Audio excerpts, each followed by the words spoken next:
नमस्कार.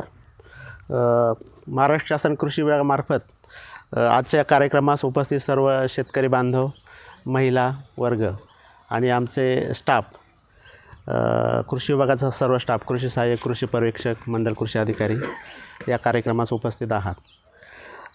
स्वातंत्र्याच्या अमृत महोत्सवी वर्षानिमित्ताने किसान गोष्टी कार्यक्रम, सेंद्रिय शेती व जैविक निविष्ठा निर्मिती यासंबंधी आज या मेळाव्यात सविस्तर माहिती आपणास देण्यात येणार आहे.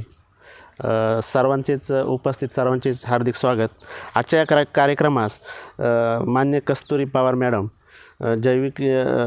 जैविकबद्दल ते काम करतात.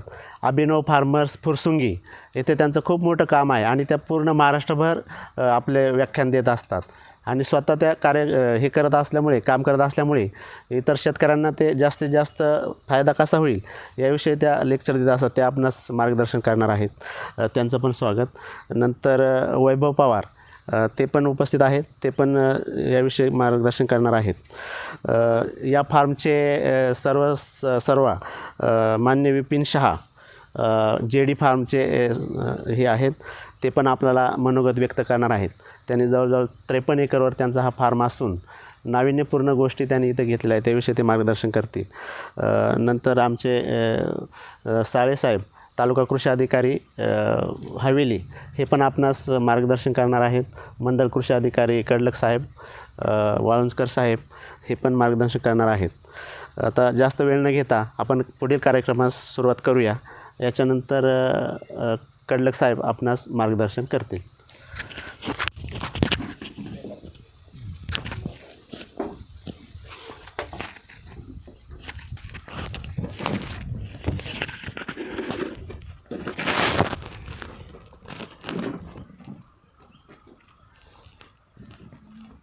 अमृत महोत्सवी वर्षानिमित्त या ठिकाणी आपण हा जो छोटाखानी कार्यक्रम घेतलेला आहे, या कार्यक्रमासाठी आवर्जून या ठिकाणी आपण हा फार्म निवडलेला आहे. याचं कारण असं आहे की आपला सेंद्रिय शेती आणि सेंद्रिय निविष्ठा निर्मिती हा विषय आपल्याला आत्म्याने त्या ठिकाणी दिलेला आहे आणि त्याच अनुषंगाने आपण इतरत्र न घेता की जिथं आपल्याला प्रॅक्टिकल बघता येतील काही गोष्टी आणि त्या गोष्टींचा आपल्या शेतीमध्ये त्या ठिकाणी उपयोग करता येईल, ह्याच अनुषंगाने हा कार्यक्रम घेतलेला आहे.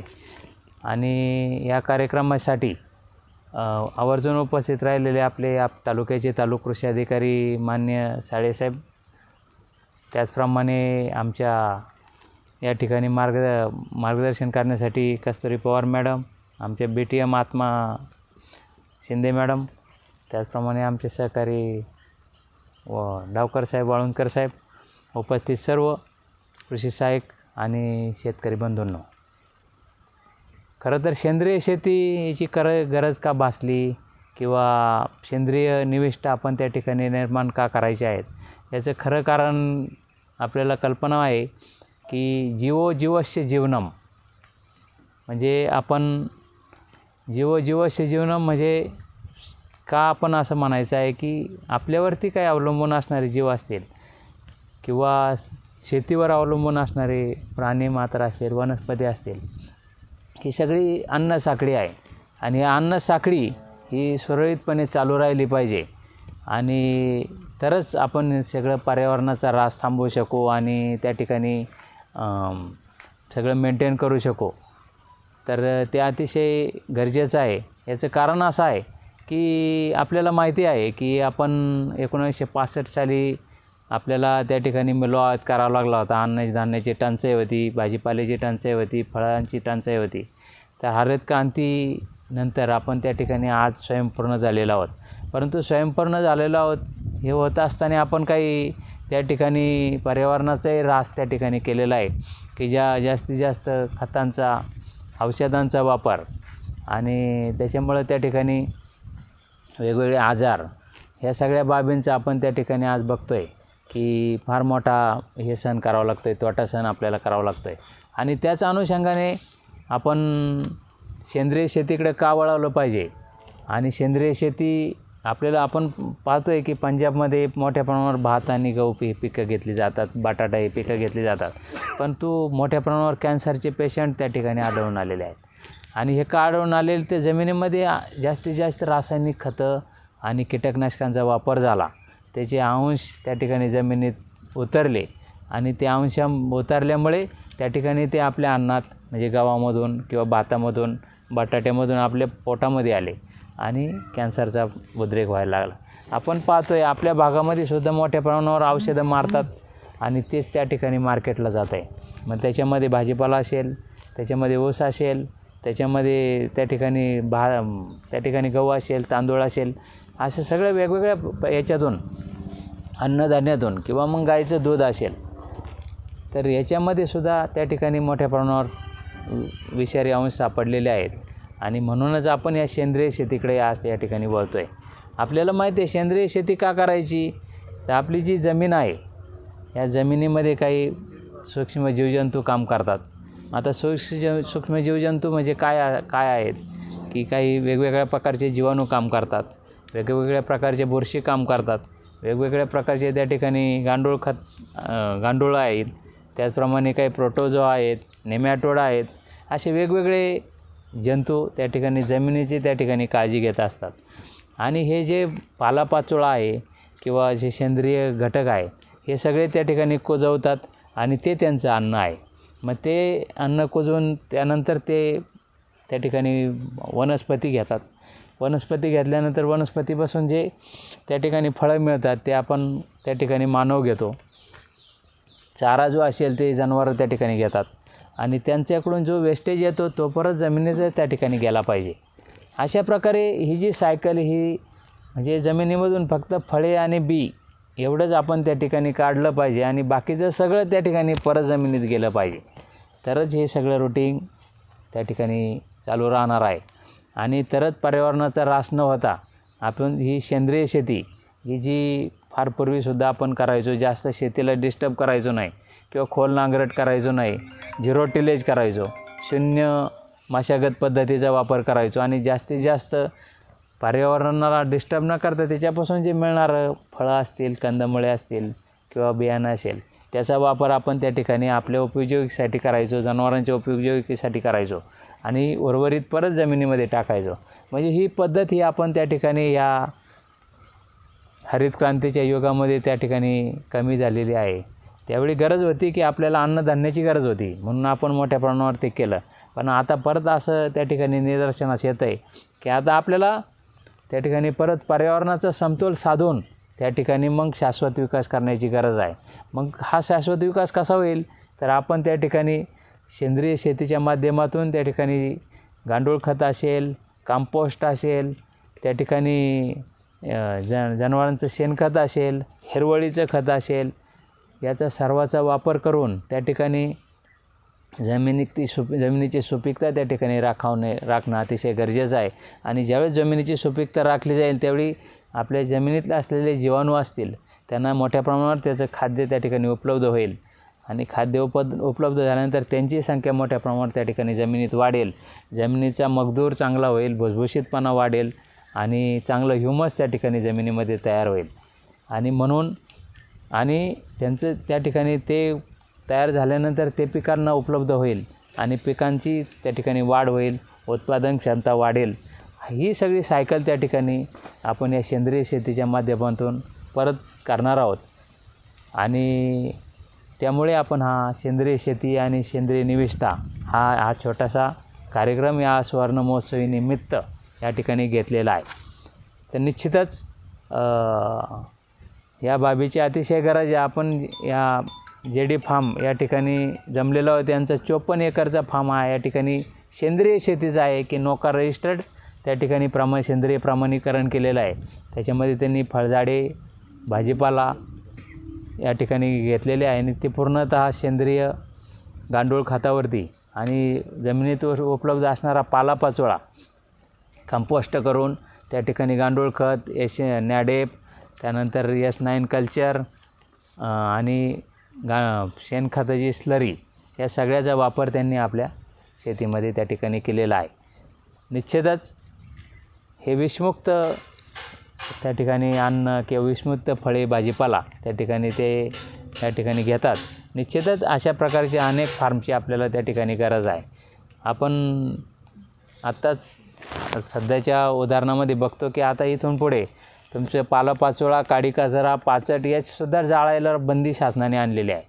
हे जाळण्याचं पूर्णतः बंद केलेलं आहे. याचं कारण असं आहे की जमिनीमधले जे जीवाणू असतात ते पूर्णतः त्याच्यामध्ये जळून खाक होतात आणि निश्चितच त्यांची त्या ठिकाणी पॉप्युलेशन कमी झालं की जमिनीची पाणी धरून ठेवण्याची क्षमता असेल किंवा त्या ठिकाणी जे आपण म्हणतो हवा, पाणी आणि त्या ठिकाणी जमीन, सेंद्रिय कर्ब या सगळ्यांची गरज आपल्याला त्या ठिकाणी जमिनीमध्ये असते आणि निश्चितच जी जर जीवाणू नसतील तर जमिनीत हवा खेळती राहणार नाही आणि खेळती न राहिल्यामुळे त्या ठिकाणी कडक जमीन झाली तर त्या ठिकाणी पिकालासुद्धा, मळ्यांनासुद्धा अपटेक करायला किंवा जास्तीत जास्त अन्नद्रव्य घ्यायला अडचण त्या ठिकाणी येईल. म्हणूनच आपण याच्यामध्ये सुद्धा जास्तीत जास्त जीवाणू आपल्या जमिनीमध्ये कसे राहतील आणि जमिनीची सुपीकता कशी मेंटेन होईल याच्याकडे सुद्धा त्या ठिकाणी लक्ष देणं अतिशय गरजेचं आहे. याचबरोबर हेच करत असताना सेंद्रिय शेतीमध्ये ग्लेरिशिड्या असेल, डॅंचे असेल याचा वापरसुद्धा आपण दर 3 वर्षांनी जमिनीमध्ये केला पाहिजे.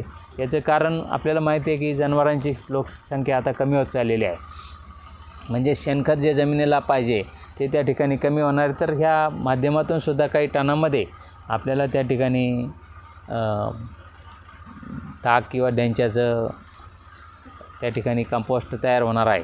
तर त्याचाही शेतकरी बंधूंनी या ठिकाणी विचार करावा. निश्चितच याच्याबरोबर काही जैविक शेतीमध्ये सुद्धा नत्र स्थिर करणारे जीवाणू असतील, स्फुरद विरघळणारे जीवाणू असतील किंवा पोटॅश विरघळणारे जीवाणू असतील याचाही वापर त्या ठिकाणी मोठ्या प्रमाणावर जमिनीमध्ये आपण केला पाहिजे, जेणेकरून त्याचं पॉप्युलेशन जमिनीमध्ये मेंटेन राहिले तर त्या ठिकाणी आपटेक हा नत्र, स्फुरद आणि पालाश किंवा इतर न्यूट्रिएंट्स हे त्या ठिकाणी पिकाला उपलब्ध करून देत असतात. तर निश्चितच त्याचाही वापर आपण जैविक खतांमधून केला पाहिजे. त्याचबरोबर काही बुरशी अशा आहेत की ट्रायकोडर्मा जी बुरशी आहे किंवा मॅटरायझियम आहे, बॅसिलियस आहे किंवा व्हर्टिसिलियम आहे, मॅटरायझियम आहे, या वेगवेगळ्या प्रकारच्या बुरशी ह्या आपल्याला त्या ठिकाणी बाकीच्या ज्या आपल्याला हानिकारक बुरशींना त्या ठिकाणी त्या बुरशींवर जगतात, त्याची लोकसंख्या त्या ठिकाणी कमी करतात आणि निश्चितच हानिकारक बुरशी कमी झाल्या तर त्याचा फळे असतील, भाजीपाला असेल किंवा तृणधान्य पिकं आहे त्या ठिकाणी अटॅक होत नाही किंवा त्याच्यावर शिरकाव होत नाही आणि आपलं उत्पादन त्या ठिकाणी वाढतं. म्हणूनच या सर्वाचा पोत आपण राखणं अतिशय गरजेचं आहे. जमिनीचा pH जो आहे तो सुद्धा 6 ते 8 हा न्यूट्रल याच्यामध्ये असला तर त्याच्यामध्ये न्यूट्रिएंट मोठ्या प्रमाणावर उपलब्ध त्या ठिकाणी असतात आणि निश्चितच याचा अतिशय चांगला फायदा आपल्याला त्या पिकाला किंवा उत्पादनावर त्या ठिकाणी दिसून येतो. निश्चितच या अनुषंगाने याच्यामध्ये काही सेंद्रिय निविष्ठांमध्ये सुद्धा जैविक खतं आहेत किंवा जैविक कीटकनाशके आहेत, काही मित्रकिडी आहेत, या सर्वांचं त्या ठिकाणी आपण वापर करणं अतिशय गरजेचं आहे. बऱ्याच वेळेस काय होतं आहे की त्या ठिकाणी जर आपण वापर केला नाही तर निश्चितच ज्या हानिकारक किडी आहेत किंवा बुरशी आहेत याचा मोठ्या प्रमाणावर त्या ठिकाणी प्रादुर्भाव होतो आणि फार मोठ्या प्रमाणावर नुकसान त्या ठिकाणी होतं. तर निश्चितच या सेंद्रिय शेतीच्या अनुषंगाने आपण काही वेळ यांच्याकडचे जे निविष्ठ आहेत त्याची त्या ठिकाणी माहिती घेणार आहोत आणि आता वक्ते भरपूर आहेत, फार वेळ न घेता मी थोडक्यात आपल्याला या ठिकाणी सेंद्रिय शेतीबाबत थोडक्यात माहिती दिलेली आहे. त्यानंतर आपल्या या कस्तुरी पवार मॅडम आहेत, त्यांना मी विनंती करतो की आपण ते सेंद्रिय शेती करतात, त्यांच्याकडे फरसुंगी ते सेंद्रिय शेती ते स्वतः करतात, त्याचं मार्केटिंग पण करतात, त्याच्याबाबत ते थोडक्यात माहिती आपल्याला या ठिकाणी देतील. मी त्यांना विनंती करतो आपण माहिती द्यायची.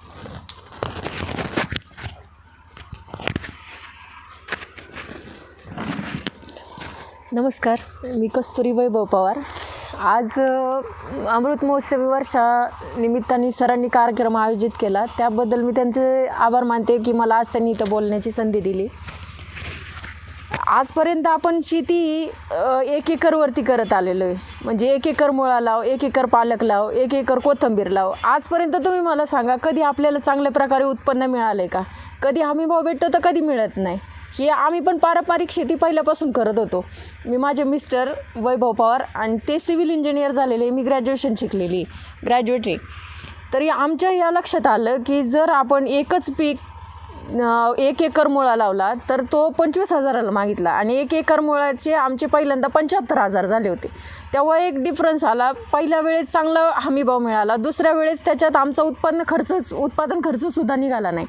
मग त्यावेळेस अशी गोष्ट लक्षात आली की हाच जर भाजीपाला आपण जर ही शेती जर वेगळ्या पद्धतीने सेंद्रियमध्ये जर केली तर आपल्याला कशी फायद्याची ठरेल हे लक्षात घेऊन आम्ही हिंजवडीला ज्ञानेश्वर बोडके म्हणून आहेत, त्यांच्याकडे 2 दिवसाचं ट्रेनिंग घेतलं. ट्रेनिंग घेतल्यानंतर ना आम्ही तिथून आल्यानंतर ना 10 गुंठ्यावरती सेंद्रिय पद्धतीने शेती चालू केली. आम्ही 30 ते 35 प्रकार एका टायमिंगला लावले. म्हणलं 30 ते 35 प्रकार सर्वात प्रथम लावले. नंतर ना 30 ते 35 प्रकार यायला आम्हाला 1 महिना वेळ गेला. 1 महिन्यानंतर ना आम्ही त्या पिरियडमध्ये स्वतःचा माल स्वतः विकण्यासाठी ग्राहक शोधले. पहिले 10 गुंठ्यामध्ये करण्यासाठी आम्हाला 10 ग्राहकांची गरज होती. मग 10 ग्राहक आम्ही शोधल्यानंतर ना त्यांना पालेभाज्यांची टेस्ट दिली सगळ्यांना ऑर्गेनिकची. त्याचबरोबर मग त्या 10 ग्राहकांनी अजून 10 ग्राहकांना सांगितलं की ह्यांची भाजी खूप सुंदर आहे आणि सेंद्रिय शेती करायची म्हणजे काय, त्यासाठी आपल्याला एक गाय लागणार आहे, त्याचबरोबर तिला चांगला चारा पण देणं गरजेचं आहे. तर त्यासाठी आम्ही तिच्यासाठी हायड्रोपोनिक चारासुद्धा केला. आता आम्ही एक गिरगाई पाळलेली आहे. त्याच गिरगाईच्या शेणापासून शेण आणि गोमूत्रापासून आमचं 100 रुपये लिटरनी दूध जातं आणि 100 रुपये लिटरनी गोमूत्र जातं आणि त्याच मुक्त संचार केलेला आहे. तिला त्याच्यामध्ये सोडल्यामुळं त्याच गाईच्या शेणापासून आम्ही तेच शेण शेतीसाठी वापरतो आणि बायोगॅस रोजचं 10 किलो शेण आणि 20 लिटर पाणी टाकतो बायोगॅसमध्ये. त्याच्यापासून जी स्लरी निर्माण होते तीच आम्ही ड्रिपद्वारे शेतीला सोडतो. 10 गुंठ्यापासून आता 1.5 एकरापर्यंत आम्ही प्लॉट तयार केलेले आहेत. 30 ते 35 व्हरायटी लावलेले आहेत आणि 100 ते 150 ग्राहक केलेले आहेत आत्तापर्यंत. स्वतःचा माल स्वतः विकतो आम्ही.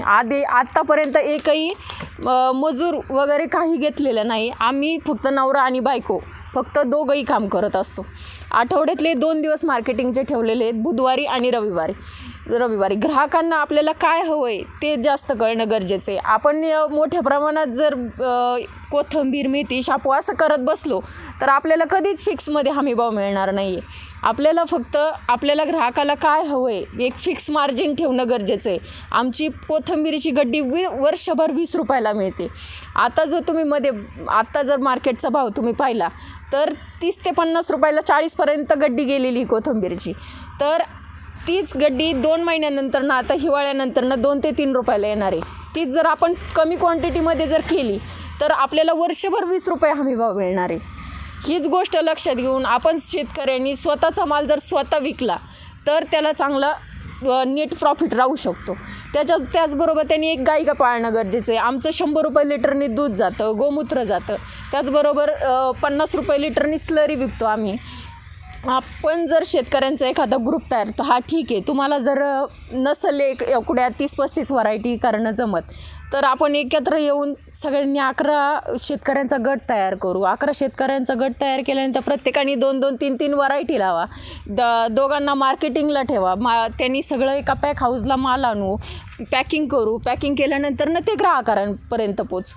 मध्ये मार्केटला नेऊन उपयोग नाही आणि आपल्याला हमीभाव तो मिळणार नाही आहे जो आपल्याला हवा आहे. जो आपण जो माल पिकवलेला आहे त्याचा अधिकार फक्त आपल्याला आहे की आपण त्या मालाची किंमत काय करतो आहे हे आपल्याला ठरवणं गरजेचं आहे. त्यासाठी आम्ही आजपर्यंत सगळ्या भाज्या 20 रुपये पावशेरने विकतो आणि वर्षभर आमचा फिक्स रेट असतो. 80 रुपये किलोने आम्ही विकतो वर्षभर आणि प्रत्येक गड्डी ही 20 रुपयाला असते.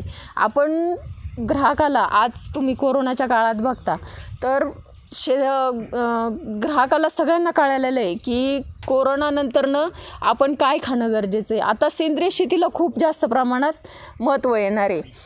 कारण सेंद्रिय शेती एकमेव शेती आहे की तिच्यापासून रोग वगैरे काही होणार नाही. याच्यात कुठलेही रासायनिक खतं वगैरे वापरली जात नाही. फक्त देशी गाईच्या शेणापासून, गोमूत्रापासून औषधं तयार केली जातात. निमार्क वगैरे तयार केलं जातं आणि तेच शेतीसाठी वापरलं जातं. तुम्ही जर आपला लोकांचा गैरसमज झालेला आहे की रासायनिक शिवाय शेती होऊ शकत नाही, हा गैरसमज फक्त काढून टाका. कारण आम्ही स्वतः दोघं गेले 6 महिने झालं, 6 महिन्यात आम्ही दोघं एक सॉफ्टवेअर इंजिनियरचा पगार कमवतो. त्यांना सॉफ्टवेअर इंजिनियरचा पगार मिळतो, मला एक सॉफ्टवेअर. रोजचं आमचं महिन्याचं नेट प्रॉफिट 60 ते 70 हजार रुपये. तुम्ही क्वांटिटी किती घ्या, क्वांटिटी घेऊन आपल्याला जास्त उपयोग नाही. आपण जास्तीत जास्त पिकं घेतली तर आपल्याला फायदा आहे. आणि आज कडलक सर असतील, वाळुंजकर सर असतील, यांची वेळोवेळी मदत आहे आपल्याला. शासनसुद्धा आपल्याबरोबर आहे. शासनसुद्धा काय म्हणतं, तुम्ही सेंद्रिय शेती करा. शासनसुद्धा आपल्याबरोबर आहे. तीसुद्धा तुम्ही ग्राहक शोधायची गरज नाही आहे आपल्याला. यांच्यासारखे ऑफिसर्स असतील, डॉक्टर्स लोक असतील, त्यांना आधी खायला आपल्याच भाज्या लागणार आहे ना. कोरोना काळात तर लोकांना कळलेलं आहे, सगळे व्यवसाय बंद होते. शेती हा एकमेव व्यवसाय चालू होता फक्त. त्यासाठी सेंद्रिय पद्धतीने शेती करणं किती गरजेचं आहे हे आज लोकांना कळायला हवं आणि त्यांनी सुरू करायला हवं. आणि आज तुम्ही मला इथे बोलण्याची संधी दिली त्याबद्दल मी तुमचं मनपूर्वक आभार मानते. यानंतर माझे मिस्टर थोडं तुम्हाला मार्गदर्शन करते. थँक्यू. आणि गेले 6 महिने झालं आम्ही दोघंच करतो आहे. 6 महिन्यात आम्हाला चांगल्या प्रकारे उत्पन्न मिळालं. तर तुम्ही लवकरात लवकर सुरू करून आता नवीन पिढीने यामध्ये येणं जास्त गरजेचं आहे.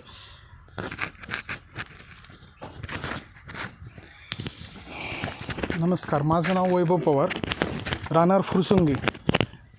आम्ही असंच एक कोकणात फिरायला जाताना सहज एक शेती बघायचं म्हणून ज्ञानेश्वर बोडके सरांची शेती बघायला गेलो. तिथे त्यांनी 1 एकराचा प्रोजेक्ट केलेला आहे. तिथं सेंद्रिय पद्धतीने मिक्स क्रॉपिंग केलेलं आहे. 30 ते 35 प्रकारचा भाजीपाला लावून त्याची थेट विक्री कशी करावी हे शिकवतात.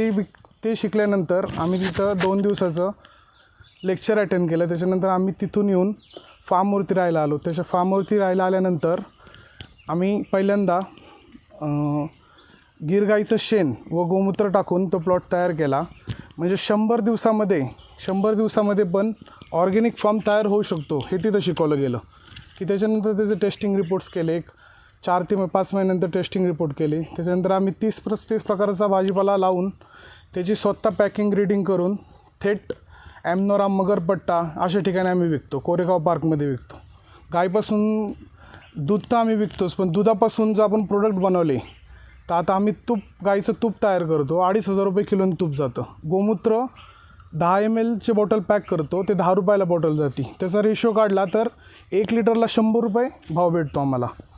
म्हणजे ते आम्ही स्वतः केल्यामुळं आम्हाला सांगता आलं की कस्टमरला पटून आलं की गोमूत्राचं महत्त्व किती आहे, गोमूत्र पिणं का गरजेचं आहे हे महत्त्व पटवून दिल्यानंतर ते करायला लागलो. त्याच्यानंतर आम्ही आता सॅलेड जिमला आम्ही 4 ते 5 जिमला आम्ही सॅलेडचे डबे पुरवतो. म्हणजे शेतकऱ्याला जर संधी पाहिजे नसेल शेतात आपले पिकून तर बऱ्याच गोष्टी हे करू शकतो. आम्ही आता सॅलेड जिमला पुरवतो. आता स्प्राउट्समध्ये आमचं काम चालू आहे की बाबा आठवड्याचं स्प्राउट्सचं आम्ही किट देणार आहे. की बाबा आठवड्याला जे लागणार आहे किट ते अख्खं स्प्राउट्सचं किट देणार आहे. परत त्याच्यानंतर नवीन हे चालू करतो. आता आपण स्ट्रॉबेरी एक 500 झाडांची बुक केलेली आहे. आता पुढच्या महिन्यात आपण स्ट्रॉबेरी लावतो. की नवीन याच्यावरती नवीन काय संधी होऊ शकते. ऑर्गॅनिक करून रोजच्या आपल्या घरी 1000 ते 2000 आले तरच शेतकरी समृद्ध होईल. त्याशिवाय शेतकऱ्याला कसं पैसे रोज येणं गरजेचं आहे.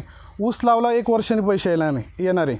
पण तसं सेंद्रिय केलं आणि मिक्स क्रॉपिंगमध्ये रोज आठवड्यातून 2 दिवस मार्केटिंग ठेवली, दुधाचे तर पैसे रोज येतील.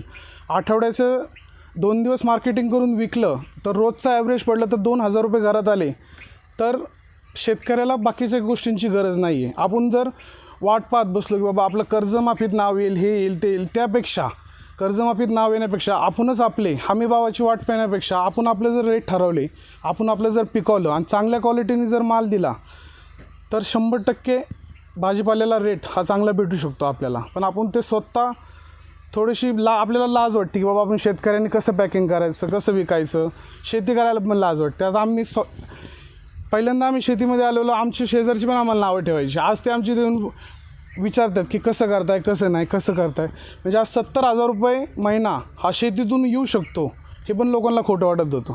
ते आता आम्ही केलं आहे. आमची अशी इच्छा आहे की आमच्याबरोबर येऊन समजून तुम्ही पण करावा. धन्यवाद.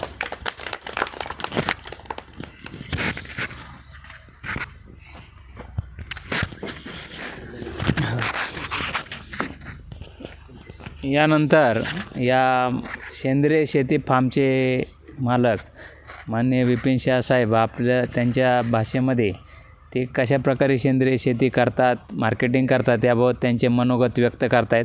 मी त्यांना विनंती करतो आपण आपल्या भाषेमध्ये थोडक्यात आमच्या शेतकरी बांधवांना आपलं मनोगत या ठिकाणी सांगावं.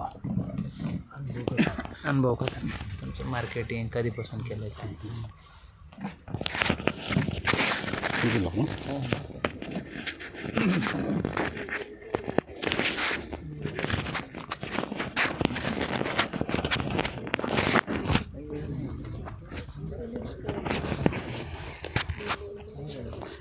मूळ मी मुंबईचा, माझा जन्म मुंबईला झालेला आहे.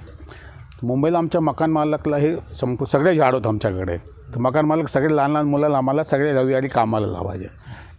मग तिथून स्टार्ट झालं आमचं. नंतर कॉलेजला असताना तर पुण्याला कॉलेजला असताना एकदा मला पुस्तक मिळालं कोकोनटचं. तर माझ्या मित्राला सांगितलं इथून निघालं की मी फार्म करणार छोटा. मला रोज महाबळेश्वरला जायचे. असे सुरुवात केली. पहिला मी इथे अगोदर आवळवाडीला जागा घेतली होती. ती जागा विकून मग हे जागा घेतली. आणि माझे बेसिक होमिओपॅथिक कोर्स केलेले आहे मी. तर मला बेसिक पुढे केमिकल वापरायचे आणि अगोदर ठरलं होतं मी केमिकल नाही वापरायचे आपल्याला कुठल्याही गोष्टीला. हे मी चालू केलं हे. आणि एक आता शेती माझ्यापेक्षा तुम्ही लोक जास्त तुम्हाला माहिती असतं माझ्यापेक्षा तर तुम्हाला. पण आपण आपल्या मुलाला काय खायला देतो, जे त्याला आवडते तेच देतो ना. पण जमीनला का नाही देते, माझं हेच म्हणणं आहे. जे त्यांना आवडते ते द्या गोष्टी. तुम्ही नाही नको ते गोष्ट त्यांना देता मग त्रास करून घेता. सिम्पल आहे. ऑर्गॅनिकमध्ये काही विशेष काही नाही. तुम्ही तेच त्यांना दे, जे त्यांना आवडते ते त्यांना द्या. ते चांगलं सगळं होईल. आणि दुसरं काय येतं माहिती आहे आपलं काय येतं आहे, आपण ट्रेनमध्ये या तो ड्रायव्हरवरती विश्वास ठेवतो आहे. तो ट्रेन चालवतो आहे. पण जो दुनिया चालवतो आहे त्याच्यावर विश्वास ठेवतो. ते संपूर्ण जग चालवतो आहे त्याच्यावर विश्वास ठेवत नाही. मी त्याच्यावर विश्वास ठेवून करतो आहे. मला जे कोणी काय गोष्ट पाहिजे मला आपोआप येते. कुठे पण मला पेपरमध्ये नाही कुठे येणार 8 दिवसातच. मी आज ठरवलं हे करायचं आहे तर 8 दिवसात माझ्याकडे येणार वस्तू. फक्त 10 मिनिट तुम्ही स्मरण करा तर सगळे चांगलं होईल. बाकी काही नाही आहे, सगळं सिम्पल आहे. नाही मी अगोदर मी शेतकरीसाठी लई काम केलं, लई पैसे माझे गेले त्यामध्ये. मग मी ते नाद सोडलं. ते नादच सोडून टाकलं शेतकरी. काय सांगतो तुम्हाला, इतकं पैसे गेले माझे. काय काय एक जण करतो ना 10 जण त्यांना वळता. हे गावाची परिस्थिती सगळे गावाची. एक जण चांगलं करणार तर 10 जण त्यांना वळणार. मग आम्ही ते नादच सोडून टाकलं. पण तरी पण मी ते सोडलं नाही. आता एक 2-4 महिन्यातच आपलं 720 स्टॉल उघडणार आहे बॉम्बे पुण्यामध्ये ऑर्गॅनिकचे. माझे मित्र लोक करतात सगळे ऑर्गॅनिकच करणार. ते सगळीकडे ऑर्गॅनिक पुरवणार चालणार. का मी विचार केला आपण एकट्या जास्त काय काम करू शकत नाही का, किंवा शेती करू शकतो. विकणं तर जास्त विकू शकत नाही तुम्ही. मी पहिला माझे 100 कस्टमर होते पुण्यामध्ये. सगळ्याला घरी जाऊन देत होतो मी. नंतर मोठा पायात करायला लागले. सगळे 3-4 जण आले माझ्याकडून घेतलं ते लोक डिस्ट्रीब्यूट केलं. मग तेवढं केलं. दुसरं एक सांगतो तुम्हाला शेतकरीला तो आता एक चांगली वस्तू येणार आहे माझ्याकडे. आली आहे थोडी बिघडली ते पण त्याला मी कल्चर आणणार आहे चांगले. त्याच्यामध्ये मी तेच स्प्रे करतो तेच ड्रिंचिंग करतो आहे. बाकी काही करत नाही. आता हे पाहता पाय नारळीमध्ये मी आता मल्चिंग चालू केली. सगळ्याला मल्चिंग चालू करणार आहे. त्याला खत पण नाही देणार, फक्त ड्रिंचिंग स्लरी. आणि तो आहे ना जे माझ्याकडे जीवाणू ते पण जीवाणू फ्रीमध्ये देणार सगळ्याला. मी पैसे नाही, मला पण फ्रीमध्ये मिळालेले. 1 लिटरची बॉटल आणली होती मी, त्याच्यामध्ये 7000 लिटर केलं. थोडं बिघडलं, मागच्या बॅच बिघडलं तर परत मला ते कल्चर आणावं लागेल आणि परत चालू. आपण आपल्या मुलाला काय देतो, काय वाईट संस्कार शिकवतो काय वाईट खायला देतो काय. मग तर जमीन आपली मुलंच आहे ना, का देतात त्यांना वाईट. नको ते गोष्टी देता आपण त्याला. तुम्ही जेव्हा स्वतः स्प्रे करतात त्यांना त्रास तर होईल पण तुम्हाला पहिलं होणार. तुमच्या स्प्रे मशीन तुमच्या जवळ जास्त आहे. झाडा तर लांब आहे तर तुम्हाला जेवणार सगळे लोक. हे सोडून देणार आता. बाकी काय नाही, सिम्पल आहे सगळं. कधी कोणाला यायचं असेल निवांत आहे, माझ्याकडे सगळे व्यवस्थित समजून सांगतात. माझी काय जास्त बोलायची सवय नाही, मी कधी जास्त बोलत पण नाही. ते करा थोडं चालेल. रेट शेतीमध्ये रेट करणार मी आहे पहिलं. रेट फिक्स करणार माझ्या हात भावनीत जाणार वस्तू. काय मी माझ्या मूळ व्यवस्था ट्रान्सपोर्टच्या. आमच्याकडे ते ऊस घेणारा येतं ना, ट्रान्सपोर्ट गाडी ऊस वाहतूक करणारा. ते लोक काय करते नेहमी ते थर्ड मारते. काटा वजन करणार ना 3 टन काटा कमी करणार. शेतकरीला कुठे कुठे फसत ते पण मला माहिती आहे. प्रत्येक काटाला 3 टन कमी. ते माणसाला मी सांगितलं तू करू नको असं काय, हे चुकीच्या करतोय, नाही कळत राहिलं. मग शेवटी काय झालं, त्यांची हाल असे आले ना शेवटला की त्याला न खायला मिळालं काही नाही. मग चुकी जास्त जाऊ नका. आपण जे खाऊ शकत नाही दुसऱ्याला देऊ नका. आता मी मध्ये स्ट्रॉबेरीचे रोप आणायला गेलो होतो. ते लोक स्वतःही स्ट्रॉबेरी खात नाही. शेतकरी स्वतःही स्ट्रॉबेरी खात नाही अशी परिस्थिती तिथे. इतकं माहिती, त्यांना माहिती काय टाकलेलं आहे. ते मध्ये आम्हाला आता औषध मारायला लागतं. मी का गरज औषध मारायची, काही नाही गरज. आता मी पण स्ट्रॉबेरी केली, मग आता परत मी केलीच. 3.5 रोप लावले मी आता. म्हणजे असं केमिकलनी जे आपल्याला येतं तर चुकीचे मार्ग ते सगळं होतं, व्यवस्थित होतं. नेचरमध्ये हे आहे ते जे काय पाहिजे ते देणार. तुम्ही फक्त त्यांना पाहिजे ते टाका, आपोआप ते आपोआप बनवतील. ते जे त्यांना पाहिजे, काय पाहिजे, नायट्रोजन पाहिजे, पोटॅश पाहिजे, जे काय ते आपोआप तयार होतील तिथे. ते खर्च करायची गरज पण नाही जास्त. आता मी 0 असं करणार याच्यावरती, कमीत खर्चात कसं शेती करता येईल त्याच्यावर आलो मी आता. चला ओके. ड्रॅगन फ्रूट चांगलं आहे, लावलं आहे. खजूरचं मी आता माझ्या मित्राने रोप तयार केले होते. म्हणतो जे मी विचार करतो ना, लगेच मला यूट्यूबवरती ते आलं कोण आपल्या इथं बार्शीचे एकाच्या याच्यावरती बघितलं, लगेच मी लावून. ते माझ्या मित्राने रोप तयार केलं होतं. ते म्हणतं तुम्ही लावा खजूर. मी लावून टाकले. चला हरकत नाही. ते सिंगापूरवरून आणलं काय खजूर तुम्ही बाहेरून आणलं ना? नाही खजूर माझ्या मित्र इथे रोप तयार केले होते. Okay okay. इथे म्हणजे थोडं नामस्मरण करा देवाच्या, तुम्हाला सगळ्यात जास्त मिळेल आपोआप. काय कुठे जायची गरज नाही पडणार. न तुम्हाला यात्रा करायची गरज नाही पडणार. मिळतो आपल्या घरात 2-10 मिनिट काढा तुम्ही, पुष्कळ झाला. जास्त नाही, जास्त करून टाळ्या वाजवून हे करा सर्वांनी.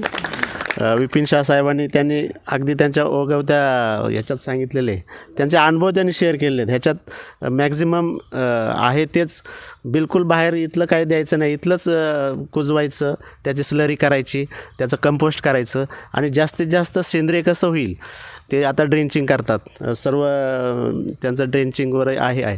त्यामुळे ते फर्टिलायझर वगैरे एकसुद्धा दाणा बाहेरचं काहीच वापरत नाहीत. अशा प्रकारे त्यांची शेती चालू आहे. आणि आम्ही पण त्यांनी मागच्या ड्रॅगन फ्रूट दिले होते. मी स्वतः ड्रॅगन फ्रूट खाल्ले, इतके चविष्ट आणि गोड होते. मी जस्ट चेक म्हणून बाहेरून बाजारातून पण घेतले, ते एकदम पांचट होते. म्हणजे लगेच मला ते तिथं इफेक्ट जाणवला. म्हटलं हे असं असेल तर माणूस एक ड्रॅगन फ्रूट 200 रुपयाला सुद्धा विकू शकतो जर असे असेल तर. म्हणजे सेंद्रियचं मेन हे आहे. आणि मगाशी हे म्हटले तसे, साहेब म्हटले तसे, कॅन्सर हे ते खूप आजार होत आहेत सध्या. आणि आपण आहे प्रकृती हे म्हटल्यानुसार आपण प्रकृतीला बिघडवतो आहे. प्रकृती न बिघडवता आपण आहे त्याच्यातच हे केलं तर आपल्याला ऑर्गॅनिक आणि सगळ्या बाबतीत आरोग्याच्या दृष्टीनं आणि प्रत्येकाने अशी सुरुवात करायला पाहिजे. प्रत्येक शेतकरी बांधवांना माझी विनंती आहे की त्यांनी सुरुवातीला आपण आपल्यापुरतं तरी सेंद्रिय तयार केलं पाहिजे. आपलं हेल्थ व्यवस्थित ठेवलं पाहिजे. नंतर पुढं हळूहळू हे करू शकतात. आत्ताच पवारसाहेबांनी सांगितलं, म्हणजे ते स्वतः सॉफ्टवेअर इंजिनियर असूनसुद्धा इकडं हे करून त्यांनी ह्याच्यात हे केलेलं आहे. आणि ते मॅनेजमेंट हे पाहण्यासारखं आहे. अशा प्रकारे आता मी तुम्हाला जीवामृतबद्दल माहिती देतो आहे, थोडं ऐकून घ्या. आता जीवामृत म्हणजे काय, आपण जे हे करतो खतं वगैरे टाकतो त्याच्याऐवजी जीवामृत एकदम बेस्ट पर्याय आहे ऑर्गॅनिक फार्मिंगमध्ये. यामध्ये जीवामृत तयार करताना 170 लिटर पाणी घ्यायचं. यासाठी आपल्याला 200 लिटरचा पिंप किंवा टाकी सिमेंटची असावी. 170 लिटर पाणी घ्यायचं आहे आणि त्यामध्ये आपण 10 लिटर गाईचं शेण, 10 किलो गाईचं शेण, 10 लिटर गोमूत्र, नंतर यामध्ये 1 किलो दूध किंवा दही मिक्स करायचं आहे आणि बेसन पीठ साधारण 2 किलो. आणि आपण आपल्या शेतात जिथं ते हे करणार आहे आपल्या शेतातलीच माती घ्यायची किंवा वाडाचं झाड असेल तिथली माती घ्यायची. वाडाचं झाड का, कारण तिथं खूप बॅक्टेरिया असतात, जीवाणू असतात जे उपयोगी असतात आणि त्याच्यामध्ये बरेचसे पक्षी वगैरे बसत असतात आणि त्याच्यातून ते सेंद्रिय जे म्हणायचं बेस तिथून वाडाच्या याच्यापासून केला जातो. आणि या सेंद्रिय शेतीला खूप मोठा तसा पाहिलं तर आध्यात्मिक काळापासून आहे आणि ऋषीमुनींनी बऱ्यापैकी हे केलेलं आहे त्याच्यावर. बरं अगदी आता मी ज्यावेळेस ट्रेनिंग घेतलं होतं धुळ्याला सेंद्रिय शेतीविषयक, तर तिथे biodynamic compost, S9 culture, CCP compost असे वेगवेगळे होते. त्याच्यात त्यांचा बेस हेच होता. काही ठिकाणी आपले जनावरे असतात, मेल्यानंतर त्यांच्या याच्यापासून ते शिंगापासून ते वेगवेगळे हे असतात, त्याच्यापासून ते तयार करतात, त्याच्यापासून कल्चर करतात आणि त्याच्यापासून त्याचे मल्टिप्लिकेशन करतात. अशा प्रकारे हे जास्तीत जास्त काम आपल्याकडे आसाम वगैरे ह्या भागात खूप आहे आणि आपल्याला त्याचा वाव आहे. कारण जास्तीत जास्त आता आजार वगैरे आहे त्याला थोपवायचं असेल आणि आपलं रासायनिक म्हणताय की कीटकनाशके वापरायचे असतील तर आपल्याला ह्याचा अवलंब केला पाहिजे. आता जीवामृतबद्दल मी सांगत होतो, तर यामध्ये हे सर्व मिक्स केल्यानंतर ते दररोज हलवायचं 2-3 वेळा डावीकडनं उजव्या साईडला असं, आणि 7 दिवसानंतर आपलं जीवामृत तयार होतं. साधारण जीवामृत तयार झाल्यानंतर आपण ते जमिनीवर टाकू शकतो. असं शिंपडायचं, एकतर झाडाची पानं घ्यायची त्याने शिंपडायचं, किंवा आपण पाणी देताना पण त्याच्यात सोडू शकतो, किंवा असे धार ठेवायची त्याच्यात, ते बरोबर मिक्स होतं. अशा प्रकारे खतांची जी गरज आहे ते आपली शेती एकदम नंतर आपण बघतो तर ते एकदम असं हे झालेलं असतं, एकदम पोरच झालेलं असतं. जो कठीणपणा असतो, जो हार्ड पॅन म्हणतो आपण, तो ऑटोमॅटिक नाहीसा झालेला असतो आणि जास्तीत जास्त जीवाणू तिथे हे करा त्यांचं संवर्धन झालेलं असतं. आणि नंतर हळूहळू दिवसाने आपल्याला तिथं गांडूळ पण दिसतात. म्हणजे जे जमिनीचं हे पाहिजे होतं, रिचार्ज पाहिजे होतं, ते त्याच्यातून होत असतं आणि जीवाणू सगळे ॲक्टिवेट होत असतात. अशा प्रकारे जास्तीत जास्त शेतकऱ्यांनी ह्याचा वापर केला, निदान आपल्यापासून आपल्या खाण्यासाठी सेंद्रिय ह्याचा केला. आणि आता बऱ्यापैकी ह्याचं पण हे होतं आहे, बरेच प्रॉडक्ट यायला लागलेत. हे आता सेंद्रिय शेतीचा बेस हाच आहे की आपलं बाहेर द्यायचं नाही, आपलं आहे पालापाचोळा असेल ते कुजवायचं आणि त्याचा वापर करून आपलं त्याच्यातच शेतीचा वापर करून हे करायचं. आणि ह्याच्या दशपर्णी अर्क आहे, नंतर वेगवेगळे लसूण अर्क असेल किंवा काही हे असं, हे सगळं आपल्या घरच्या घरी वापर करून आपण किडी मारू शकतो. किंवा नंतर त्याच्या जोडीला आपल्याकडं वेगवेगळ्या बुरशीनाशक आहेत, ते पण हे आहेत. आणि बऱ्याच वेळा काय होतं, आपण कीटकनाशके फवारताना जे आपल्याला आवश्यक लेडीबर्ड, बिटल म्हणा, क्रायसोपा म्हणा, हे मरून जातात. त्याच्याऐवजी हे असं केलं ते पण नॅचरल जीवजीवश जीवनमय. शेवटी कसं आहे, प्रत्येक याचं भक्ष्य ठरलेलं आहे. तसं लेडीबर्ड, बिटल माव्याला खाऊन टाकते, पण आपण काय करतो, औषधं फवारून लेडी बिटल मारून टाकतो. मग ते साहजिकच आहे, माव्याचं तुमचं नियंत्रण होतच नाही. अशा प्रकारे प्रत्येक गोष्ट याच्यावर अवलंबून आहे आणि खूप मोठा हा अभ्यासाचा मोठा विषय तो, त्याच्यावर काम करणे खूप गरजेचं आहे. एवढं बोलून माझं 2 शब्द सांगतो, नंतर वाळुंजकर साहेब आपल्याला मार्गदर्शन करतील.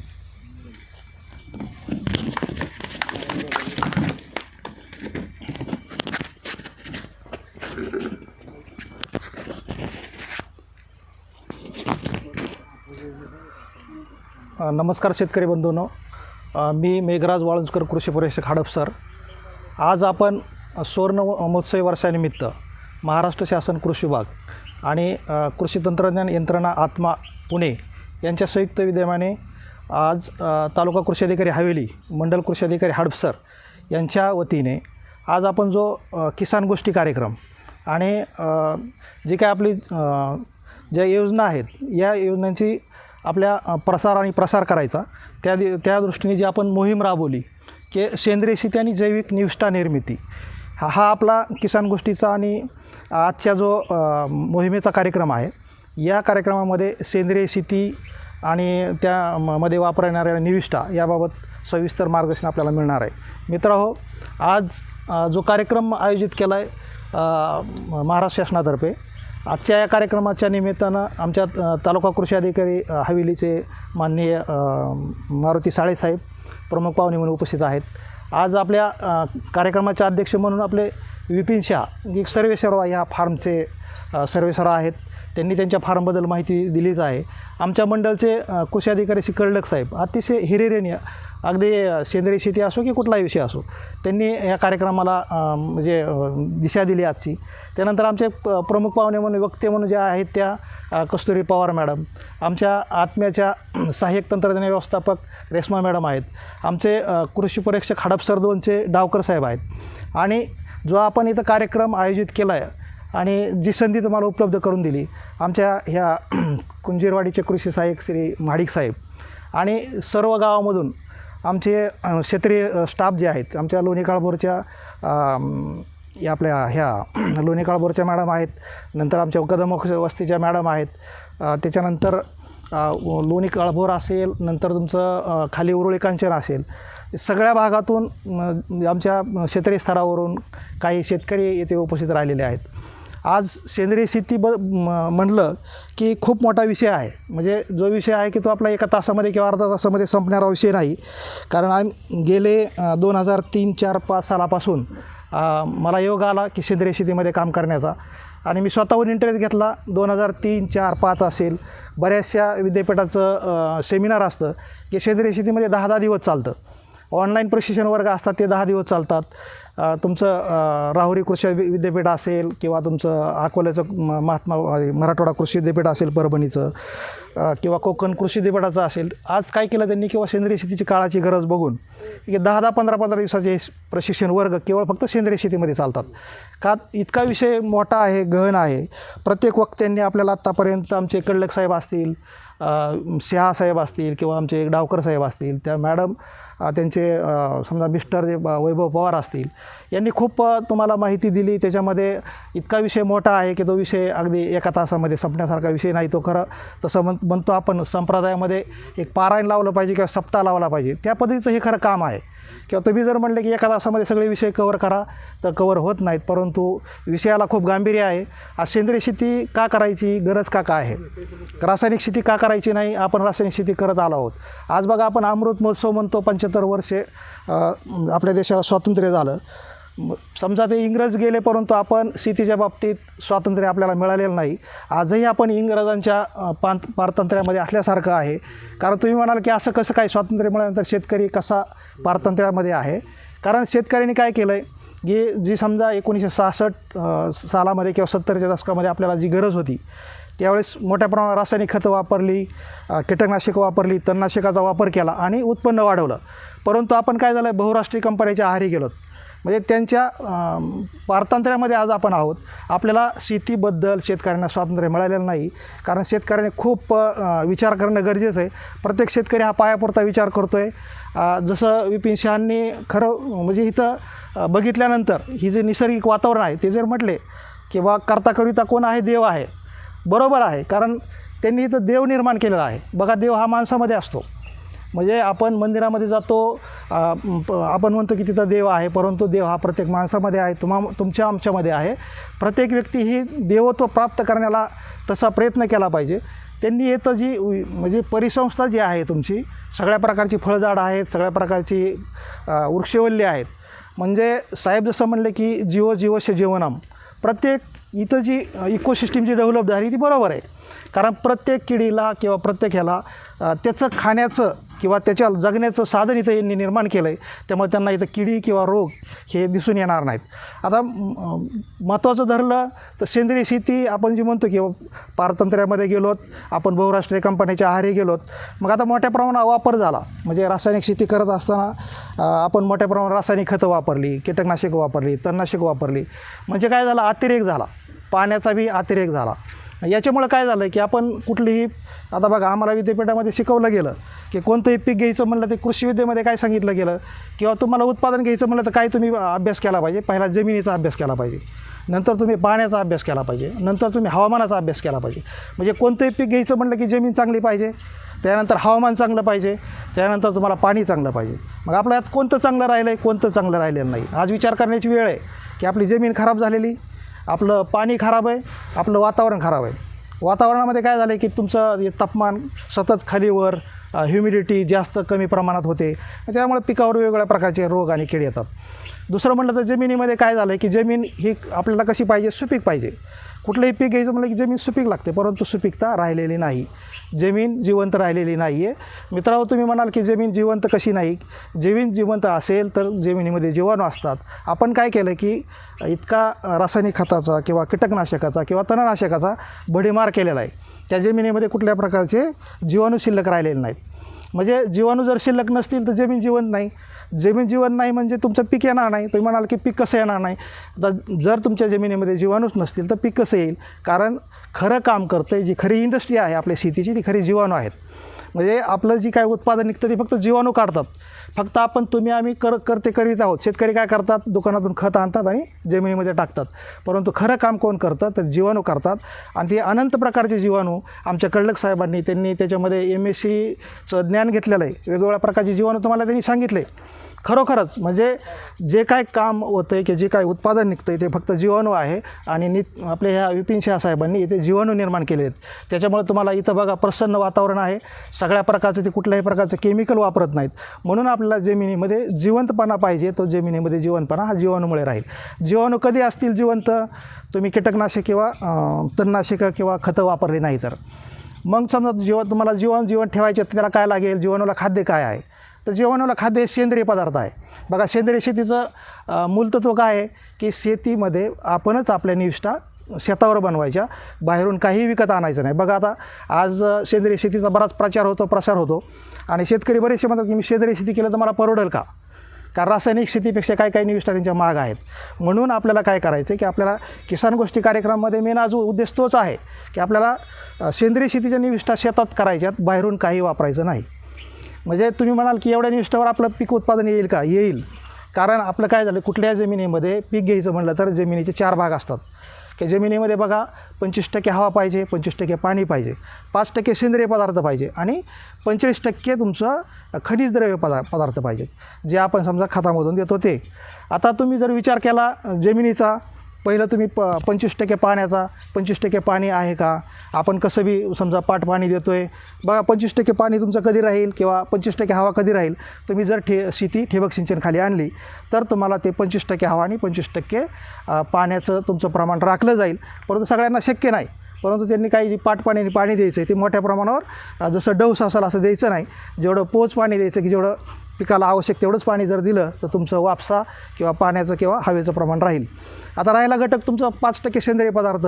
5% सेंद्रिय पदार्थ आहेत का, नाहीत. 5% राहिलेले नाहीत. म्हणजे किती राहिलेत आपल्या जमिनीमध्ये, फक्त 0.40 ते 0.60.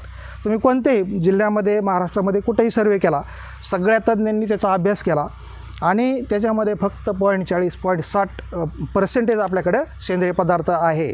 मग किती पाहिजे, तो 5% पाहिजे. बघा आपण म्हणजे आपल्याला किती मोठं काम करायचं आहे किंवा आपण ह्या रासायनिक शेतीच्या किंवा रासायनिक खताच्या मागं लागून आपल्या शेतीचं आपण नुकसान करून घेतलं आहे. साहेब जसं म्हणले की पुढची पिढी आपण बर्बाद करतो आहे.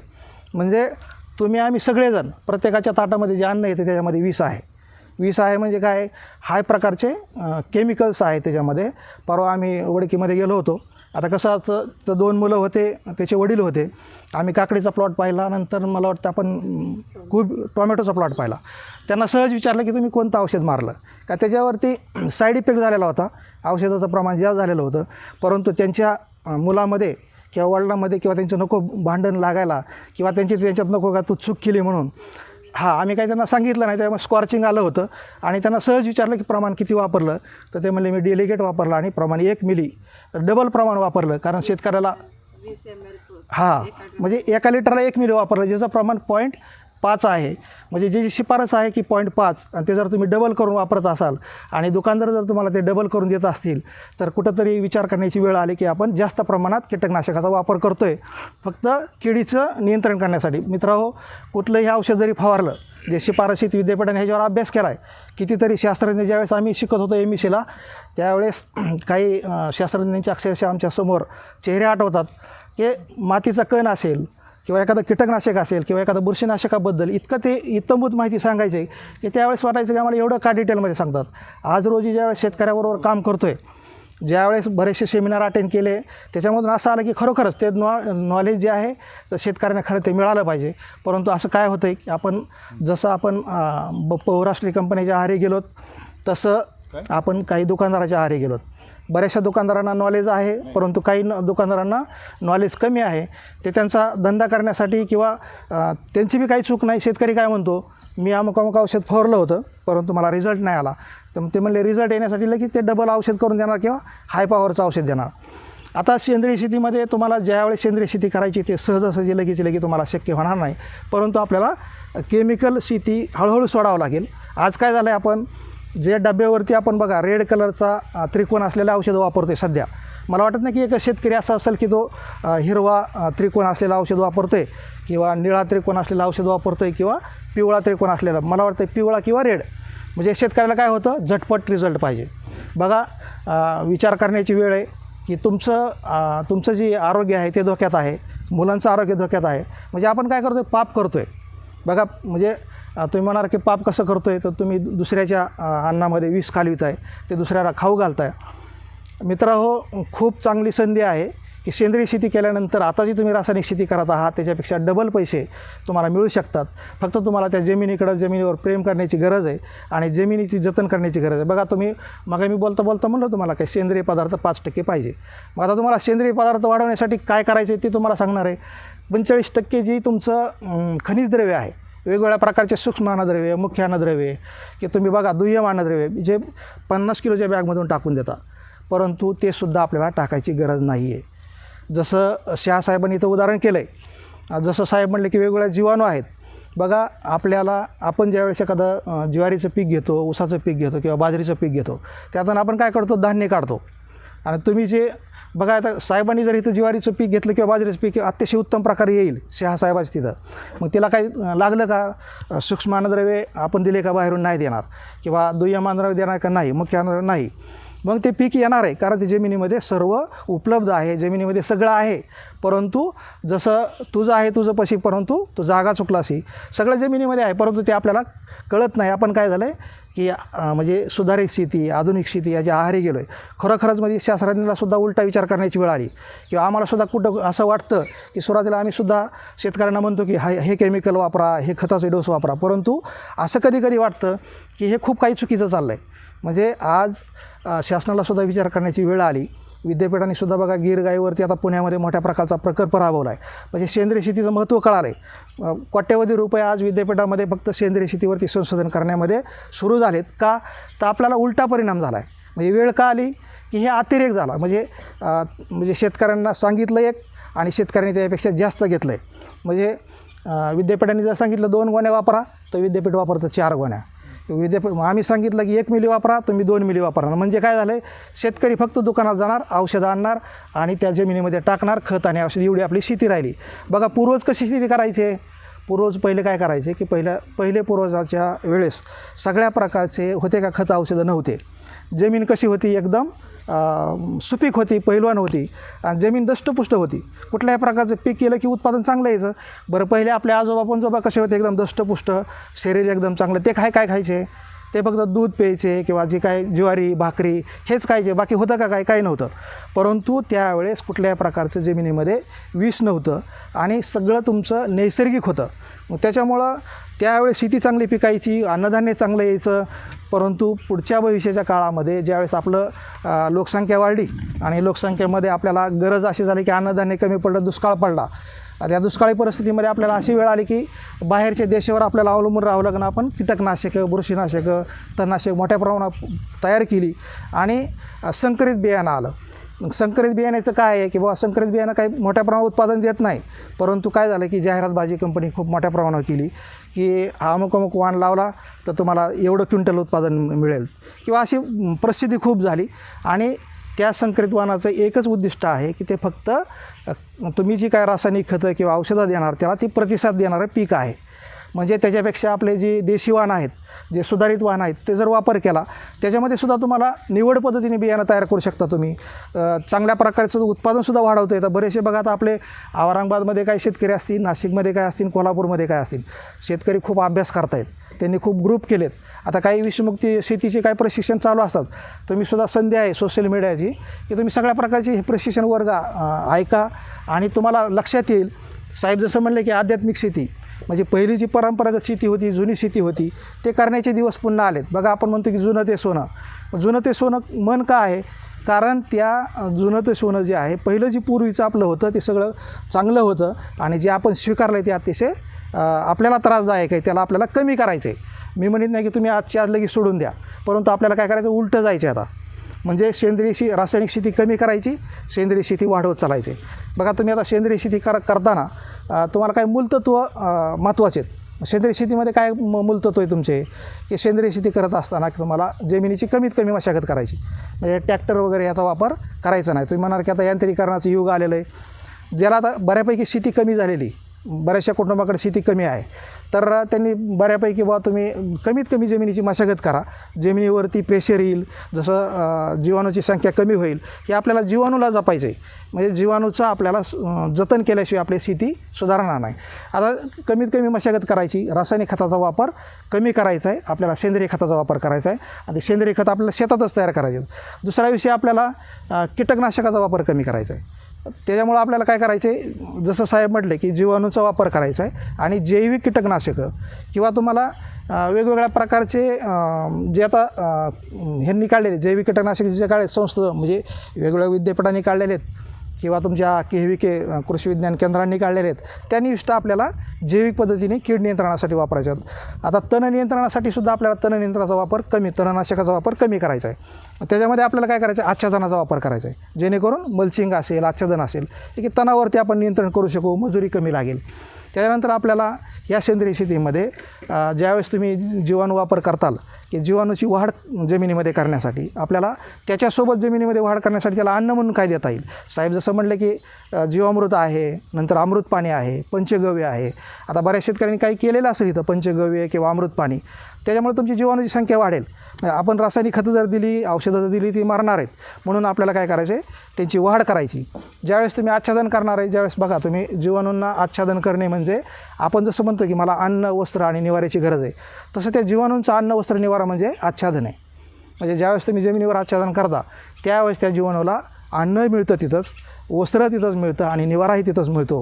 कारण त्या जीवाणूला जे काही ती कुजणारा आच्छादन आहे, आपण सेंद्रिय आच्छादन करणार आहे, पिकांचं आच्छादन करणार आहे, ते कुजणारं जी सेंद्रिय पदार्थ आहे त्याचं ते जीवाणूचं अन्न होणार आहे आणि त्याच्यावरची जी आच्छादन आहे त्याचा निवारा आहे आणि अशा प्रकारचं त्याची वाढ, ती पोषक वातावरण त्याचं निर्माण होतं आणि ते जीवाणूची वाढ चांगल्या प्रकारची होऊन. आता जीवाणूचं कार्य काय आहे, आपण जी काही खतं औषधं टाकतो किंवा जमिनीमध्ये जी काही काडी कचरा पडतो, जे काडी कचरा कुजतो, सेंद्रिय पदार्थ तयार होतात, त्याच्यापासून ह्युमस तयार होतं आणि ह्युमिकपासून ह्युमिक ॲसिड तयार होतं आणि ते डायरेक्ट ती पांढरी मुळं घेऊ शकतात. मग जीवाणूचं कार्य काय आहे की त्या पांढऱ्या मुळीपर्यंत जमिनीमध्ये जे काही उपलब्ध अन्नद्रव्य आहेत, तुमचं मुख्य अन्नद्रव्य असतील, सूक्ष्म अन्नद्रव्य असतील, दुय्यम अन्नद्रव्य असतील, त्या मुळीपर्यंत नेण्याचं कार्य ते सूक्ष्म जीवाणू करतात. म्हणजे तुमची जमीन जर जिवंत असेल तर तुमचं अन्न उपलब्ध होईल, जीवाणू मोठ्या प्रमाणात असतील आणि तुम्ही जी काही खतं टाकलेली आहेत किंवा तुम्ही जी काही समजा तुमचा सेंद्रिय पदार्थ टाकलेला आहे तो पिकांना मिळवून देण्याचं काम हे जीवाणू करतात. बघा आता तुमचं जीवाणूमध्ये मोठं काम करावं लागेल आपल्याला, कारण खरं आहे गमक तर जीवाणू. बघा तुम्ही आता ह्याच्यामध्ये जैविक शेती ऐकतो आहे आपण, जीवाणू शेती. जसं सेंद्रिय शेती करत असताना बऱ्याच वेळेस आपण नैसर्गिक शेती म्हणतो किंवा शाश्वत शेती म्हणतो, वेगवेगळी सगळी नाव आहेत. परंतु आपल्याला या सेंद्रिय शेतीमध्ये सगळ्या शेतींचा आधार घ्यायचा आहे. साहेब जसं म्हणले तसं आध्यात्मिक शेतीचा आधार घ्यायचा आहे. बघा काही औरंगाबादच्या साईडला काही शेतकरी आजही होम हवन करतात शेतामध्ये बसून. तुमचा तो याच्यामध्ये त्या लेण्या ज्या आहेत, अजिंठा वेरूळ लेण्या, त्याच्या परिसरात काही शेतकऱ्याचा गट आहेत. जवळजवळ 200-250 शेतकऱ्यांचा गट आहे. आपले माजी तालुका कृषी अधिकारी देवळानकर साहेबांचं तिथं मार्गदर्शन लाभलं आणि खूप मोठ्या प्रमाणात तिथं सेंद्रिय शेतीचं काम चाललं आहे. तर ते शेतकरी आत्ता सध्यासुद्धा होम हवन करतात. तुमचा विश्वास बसणार नाही किंवा आपण ह्या गोष्टीकडे दुर्लक्ष करतो. ज्यावेळेस 1984ची घटना घडली याच्यामध्ये भोपाळमध्ये आणि मिथेन वायूची गळती झाली होती, तिथले बरेचसे कुटुंब ही झाले किंवा मृत्यू पावले.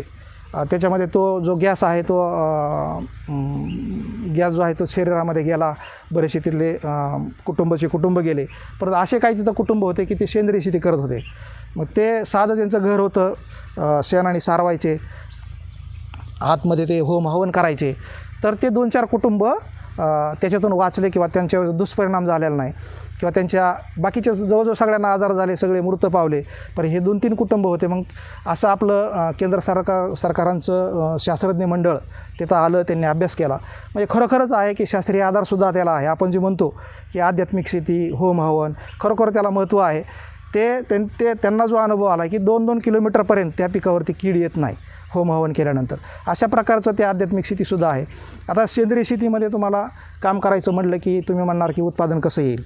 आता ह्याच्यामध्ये 2 भाग आहेत की पिकांचं पोषण कसं करायचं, किडींचं नियंत्रण कसं करायचं, म्हणजे पीक संरक्षण कसं करायचं, त्याच्यानंतर पाण्याचं व्यवस्थापन कसं करायचं त्याच्यानंतर आपल्याला तणनियंत्रण कसं करायचं किंवा तुम्हाला जे काय माल उत्पादन होईल त्याचं पुढची प्रक्रिया आणि त्याच्यापासून 4 पैसे कसे मिळतील. तुम्ही म्हणता सेंद्रिय शेती करा, परंतु सेंद्रिय शेतीपासून आपल्याला उत्पन्न जास्त प्रमाणात इतरांपेक्षा मिळालं पाहिजे.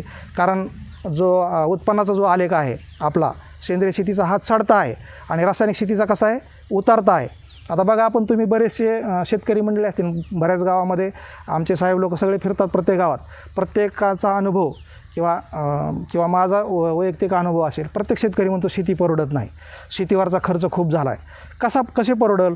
कारण आपण आज काय करतो आहे की हाय पॉवरची खतं, हाय पॉवरची रासायनिक कीटकनाशकं, तणनाशकं, त्याच्या किमती भरमसाठ झालेल्या आहेत. कंपनीने काय केलं की ज्यावेळेस तुम्ही एखादं कीटकनाशक फवारलं की त्या किडीला जर नियंत्रण नाही आलं की कंपनी पुढचं कीटकनाशक तयार करते पुढच्या पॉवरचं. त्याच्यामुळं काय होतं की हळूहळू कीटकनाशकाची पॉवर वाढत जाते, तसतसे त्याच्या किमती वाढतात आणि शेतीवरचा बोजा खर्च वाढत जातो आणि शेतकरी कर्जबाजारी होतो. आज आपण ऐकतो आहे की मराठवाड्यामध्ये, विदर्भामध्ये मोठ्या प्रमाणावर आत्महत्या होत आहेत. फक्त केवळ याला कारण आहे रासायनिक शेती. ज्या ठिकाणी सेंद्रिय शेती होती, ज्या ठिकाणी जैविक शेती होती, ज्या ठिकाणी नैसर्गिक शेती होती, त्या ठिकाणी आत्महत्याचं कारणही येत नाही. कारण त्या व्यक्तीचा खर्च कमी असतो, त्याचं इन्व्हेस्टमेंट मोठ्या प्रमाणावर नाही आहे. आज बघा आपण रासायनिक शेतीमध्ये खतं महाग, बियाणं महाग, कर्जबाजारी होऊन जातो आणि आपल्याकडं सवय अशी लागली की बरेचसे दुकानदार आपल्याला उधार देतात शेतकऱ्यांना. त्याच्यामुळे उधारीमुळे दिल्यामुळं आपण काय विचार करतो की पीक निघाल्यानंतर देऊ, परंतु प्रत्यक्षात काय होतं, उत्पन्न एकदम कमी येतं नाममात्र. भले त्यांची उधारीसुद्धा जात नाही, ते कुटुंबाचे वेगळे आज काही खर्च असतात तोसुद्धा भागवण्यामध्ये त्याला अडचणी येतात आणि त्या दुकानदाराची उधारीसुद्धा तशीच राहते. परंतु दुकानदार काय करतात की पुढची जरी त्यांची उधारी नाही आली ते थोडेफार पैसे घेणार, पुन्हा त्यांना धंदा टिकवायचा आहे, पुढं त्यांना उधारी औषधं द्यायची आहेत, असं खर्च वाढत जाऊन तो खर्च मोठ्या प्रमाणात होतो आणि शेतकरी आत्महत्याकडे वळतो आहे. तर आपल्याला काय करायचं आहे, खर्च कमी करायचा आहे आणि सेंद्रिय शेतीमध्ये आपल्याला उत्पन्न स्थावर करायचे आहे, शाश्वत करायचं आहे, खर्च कमी करायचा आहे आणि चांगल्या क्वालिटीचं उत्पादन ग्राहकांना विषमुक्त अन्न द्यायचं आहे. आणि विषमुक्त अन्न देत असताना ज्यावेळेस तुमचं उत्पादन होणार आहे त्यावेळेस त्याला पॅकिंग, ग्रेडिंग करा. जसं त्या मॅडमनी मार्केटिंगमध्ये स्वतः काम केले तसं गटाने एकत्र या, वेगवेगळ्या प्रकारचे गट करा, काहींनी उत्पादन करा, काहींनी विक्री करा आणि मोठ्या प्रमाणावर जसं रासायनिक शेतीचे तोटे आहेत ते ओळखून आपण सेंद्रिय शेतीची कास धरा. आणि सेंद्रिय शेतीमध्ये वेगवेगळ्या प्रकारच्या साहेबांनी सांगितल्याप्रमाणे जीवामृत आहे, दशपर्णी आहे, लसूण लमित म्हणून एक लसूण तंबाखूचा अर्क आहे, त्याच्यामध्ये तुम्ही कीटक नियंत्रण करू शकता. वेगवेगळ्या प्रकारचे आपल्याकडे सापळा पीक आहेत. बघा आपण ज्यावेळेस पीक घेतो त्यावेळेस आपण कधी विचार करत नाही की सापळा पिकं असतात, पिकाच्या कडेने शेताच्या कडेने आपण सापळा पिकं घेतली पाहिजेत. त्यांनीसुद्धा तुमचं कीड नियंत्रण होतं, कारण त्याच्यावर बितर कीड येतात. बघा बऱ्याच ठिकाणी मकाचं पीक लावलं जातं, काही ठिकाणी गव्हामध्ये तुमचं मोहरी टाकली जाते, काही ठिकाणी टोमॅटोमध्ये तुमचं झेंडू लावला जातो. असे तुम्ही सापळा पिकं घेतली पाहिजेत. नंतर तुम्ही पक्षी थांबे ठेवले पाहिजे जेणेकरून पक्षी बसतील, ते सगळ्या प्रकारचे किडी वेचतील. जसं नंतर तुमचं मित्र किडे आहेत, परभक्षी कीटक आहेत, साहेबांनी बराचसा उल्लेख केला. आणि जीवाणू तर वेगवेगळे आहेत, ट्रायकोडर्मा आहे, नंतर तुमचं ॲझोटोबॅक्टर आहे, PSB आहे, नंतर तुमचं मॅट्रायझम आहे. ह्या सगळ्या प्रकारचे जीवाणू तुम्हाला वेगवेगळ्या प्रकारच्या किडी रोग नियंत्रण करण्यासाठी कामी येणार आहेत. त्याचा तुम्ही अंमलबजावणी करा. आणि हा विषय खूप मोठा आहे, संपण्यासारखा नाही. साहेबांना पुढं बोलायचं आहे, साहेबांना जाण्याची खूप घाई आहे, परंतु आजचा जो विषय खूप इंटरेस्टिंग आहे. म्हणजे थोडंसं माझंही पुढं वाढलं असेल. बरीच मंडळी आहेत, जरी समजा आपले 25-30 जरी असले तरी ह्याच प्रत्येकाने जरी 100 लोकांपर्यंत जरी संदेश नेला आणि त्यापैकी निदान 25% जरी आपल्या शेतकऱ्यांपर्यंत गेलं आणि तरी ते आजच्या कार्यक्रमाचं फलित होईल. त्यामुळं माझं थोडंसं लांबलेलं लेक्चर थांबवतो. याबद्दल ऐकलं त्याबद्दल सर्वांचं आभार मानतो.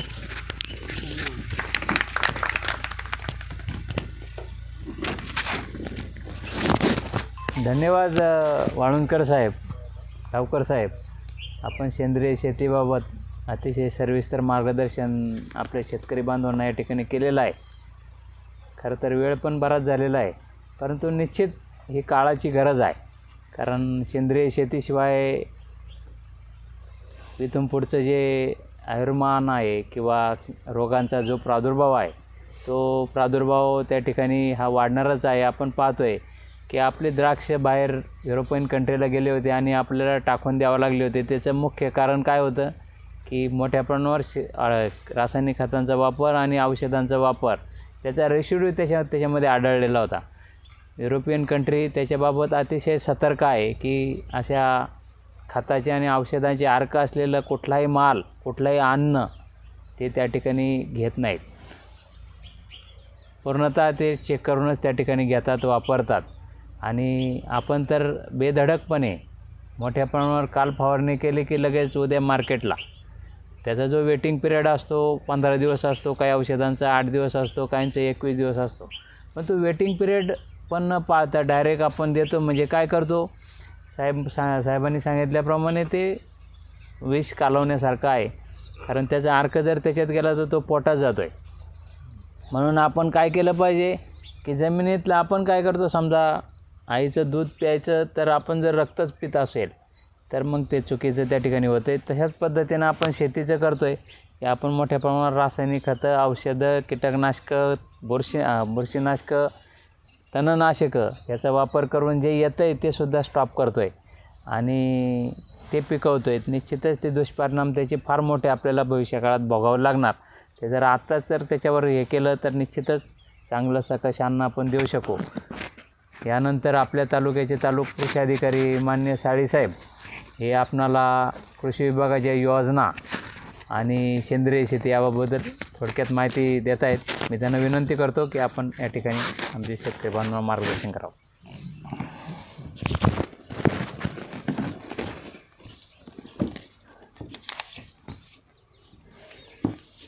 आज आपण या ठिकाणी जमा झालेलो आहोत ते महाराष्ट्र शासन कृषी विभागाचा अमृत महोत्सवी वर्ष आहे आणि त्याच्या अनुषंगाने आपण कृषी विभागामार्फत शेतकऱ्यांशी व किसान गप्पा गोष्टी करण्याच्या निमित्ताने आपण एकत्र जमलेलो आहोत. तर आजच्या या कार्यक्रमाचे आयोजक श्री कडलक साहेब, ह्या JD फार्मचे यजमान श्री विपिनभाई शहा, तसेच आमचे सुपरवायझर श्री वाळुंजकर साहेब, श्री डावकर साहेब आणि प्रमुख जे मार्गदर्शक आले होते ते मॅडम व कस्तुरी पवार मॅडम. त्यांनी अभिनव फार्म्समध्ये एकदम उत्तम चांगलं काम झालेलं आहे त्यांचं. त्या तसे त्यांचे मिस्टर श्री वैभव पवार साहेब, सौ धुमाळ मॅडम, महिला शेतकरी गट आपला कुंजीरवाड्यांचा आहे, आणि श्री नंदकुमार कुंजीर, कृषी मित्र कुंजीरवाडी. तसेच आमच्या आत्माच्या मॅडम, आत्मा म्हणजे तुम्हाला माहीत असेल ॲग्रिकल्चर टेक्नॉलॉजी मॅनेजमेंट एजन्सी. मला वाटतं असेल आत्मा काय प्रकार आहे. तर आत्मा की बाबा जी काही तंत्रज्ञान तयार होतं आहे ते तुम्हाला टेक्निक स्वरूपात नॉलेजचं जे फायनल प्रोडक्ट असतं ते टेक्नॉलॉजी. तर मॅडमनी खूप चांगल्या पद्धतीने ह्या योजना ड्राफ्ट केल्या आहेत. तर त्या रेशमा मॅडमचं आपल्या या कार्यक्रमात स्वागत आहे. त्याच्यानंतर मला वाटतं आपले सर्व आत्मीय कार्यक्रमासाठी उपस्थित असलेले कृषी सहाय्यक तसेच सर्व शेतकरी बंधू आणि भगिनी, आजच्या या महाराष्ट्र शासनाच्या अमृत महोत्सव कार्यक्रमाच्या निमित्ताने आपण आलेला आहात. आणि या कार्यक्रमात महत्त्वाचं म्हणजे सेंद्रिय शेती हा विषय आहे. सेंद्रिय शेती म्हणजे पूर्ण नैसर्गिक शेती. कुठल्याही जमिनीमध्ये आपण कीटकनाशक, बुरशीनाशक किंवा विडीसाईड म्हणजे तणनाशक किंवा कोणतेही तुम्ही संप्रयोग न वापरता जी केली जाते ती शेती म्हणजे सेंद्रिय शेती. यापूर्वी आपण जे वक्त्यांनी खूप चांगले मार्गदर्शन केलं. प्रमुख मला वाटतं कडलक साहेब, मंडळ कृषी अधिकारी आपले हडपसरचे, तसेच वाळुंजकर साहेब आपले सुपरवायझर म्हणजे आपले कृषी परीक्षक, त्यांनी खूप डीपमध्ये तुम्हाला माहिती दिलेली आहे. मी एवढंच तुम्हाला सांगेन की सेंद्रिय शेती करत असताना आपण काळाची गरज म्हणून आपण सेंद्रिय शेतीकडे वळत आहोत. कारण 1960पर्यंत आपल्याला अन्नधान्याचं आपल्याकडे प्रोडक्शन खूप कमी व्हायचं. मोठ्या प्रमाणात आपल्याला परदेशातून कडधान्य आणि सिरियल्स म्हणजे आपण तृणधान्य मागवायला लागत असे. आपण तुम्हाला माहितीच असेल की अमेरिकेतून आपण मिलोसारखा गहू जे तिथली पिगरीसुद्धा दिलं जातं ते खात नव्हते. तसं आपल्याला भारताला कमी असल्यामुळे त्यावेळी 1960च्या दशकामध्ये खायला लागलं होतं मिलं वगैरे. पण ते होऊ नये म्हणून काय केलं गेलं, भरपूर विद्यापीठामार्फत रिसर्च करून भाताची ज्या व्हरायटी, हरभऱ्याची तुमची गव्हाची HD 2189 कल्याण सोना, तर अशा व्हरायटी तयार करून यांचं मोठ्या प्रमाणात प्रोडक्शन केलं गेलं. आणि 1960 आणि 70च्या दशकामध्ये भारत हा अन्नधान्याच्या बाबतीत स्वयंपूर्ण झाला. आता ती काळाची गरज काय आहे, कारण कडलं साहेबांनी तुम्हाला सांगितलं आणि वाळुंजकर साहेबांनी सांगितलं की आपण मोठ्या प्रमाणात कीटकनाशकं, बुरशीनाशकं शेतीमध्ये वापरायला लागलो. त्याच्यामुळे काय झाले की नैसर्गिक जे वाढणारं किडी, जीवाणू, जीवजंतूंचं प्रमाण खूप कमी होत गेलं आणि जमिनीवर त्याचे रेसिड्यू इफेक्ट म्हणजे केमिकल्सच्यामुळे काय झालं, जे आपण खतं औषधं वापरायचो ती जास्तीत जास्त आपण रासायनिक वापरायला लागलो. रासायनिक जे तुम्ही जर सेंद्रिय वापरणं, सेंद्रिय म्हणजे काय, आता तुम्ही खात्री करू शकता की ज्या झाडाचा पाला काडेकचा असेल तो तिथंच जागेवर कुजणं हे खूप महत्त्वाचं आहे. म्हणजे शेतकरी बांधवांनी कमीत कमी निविष्ठा त्यांनी बाजारातून घेतल्या पाहिजेत. तुमच्या जे शेतीतला जो माल येतो आहे तो शेतीमध्ये फक्त आपल्याला जो लागतो वापरण्यासाठी तेवढाच घेऊन बाकीचा तो शेतीला परत दिला पाहिजे. तेच कन्सेप्ट तुमच्या ह्याच्यामध्ये आहेत.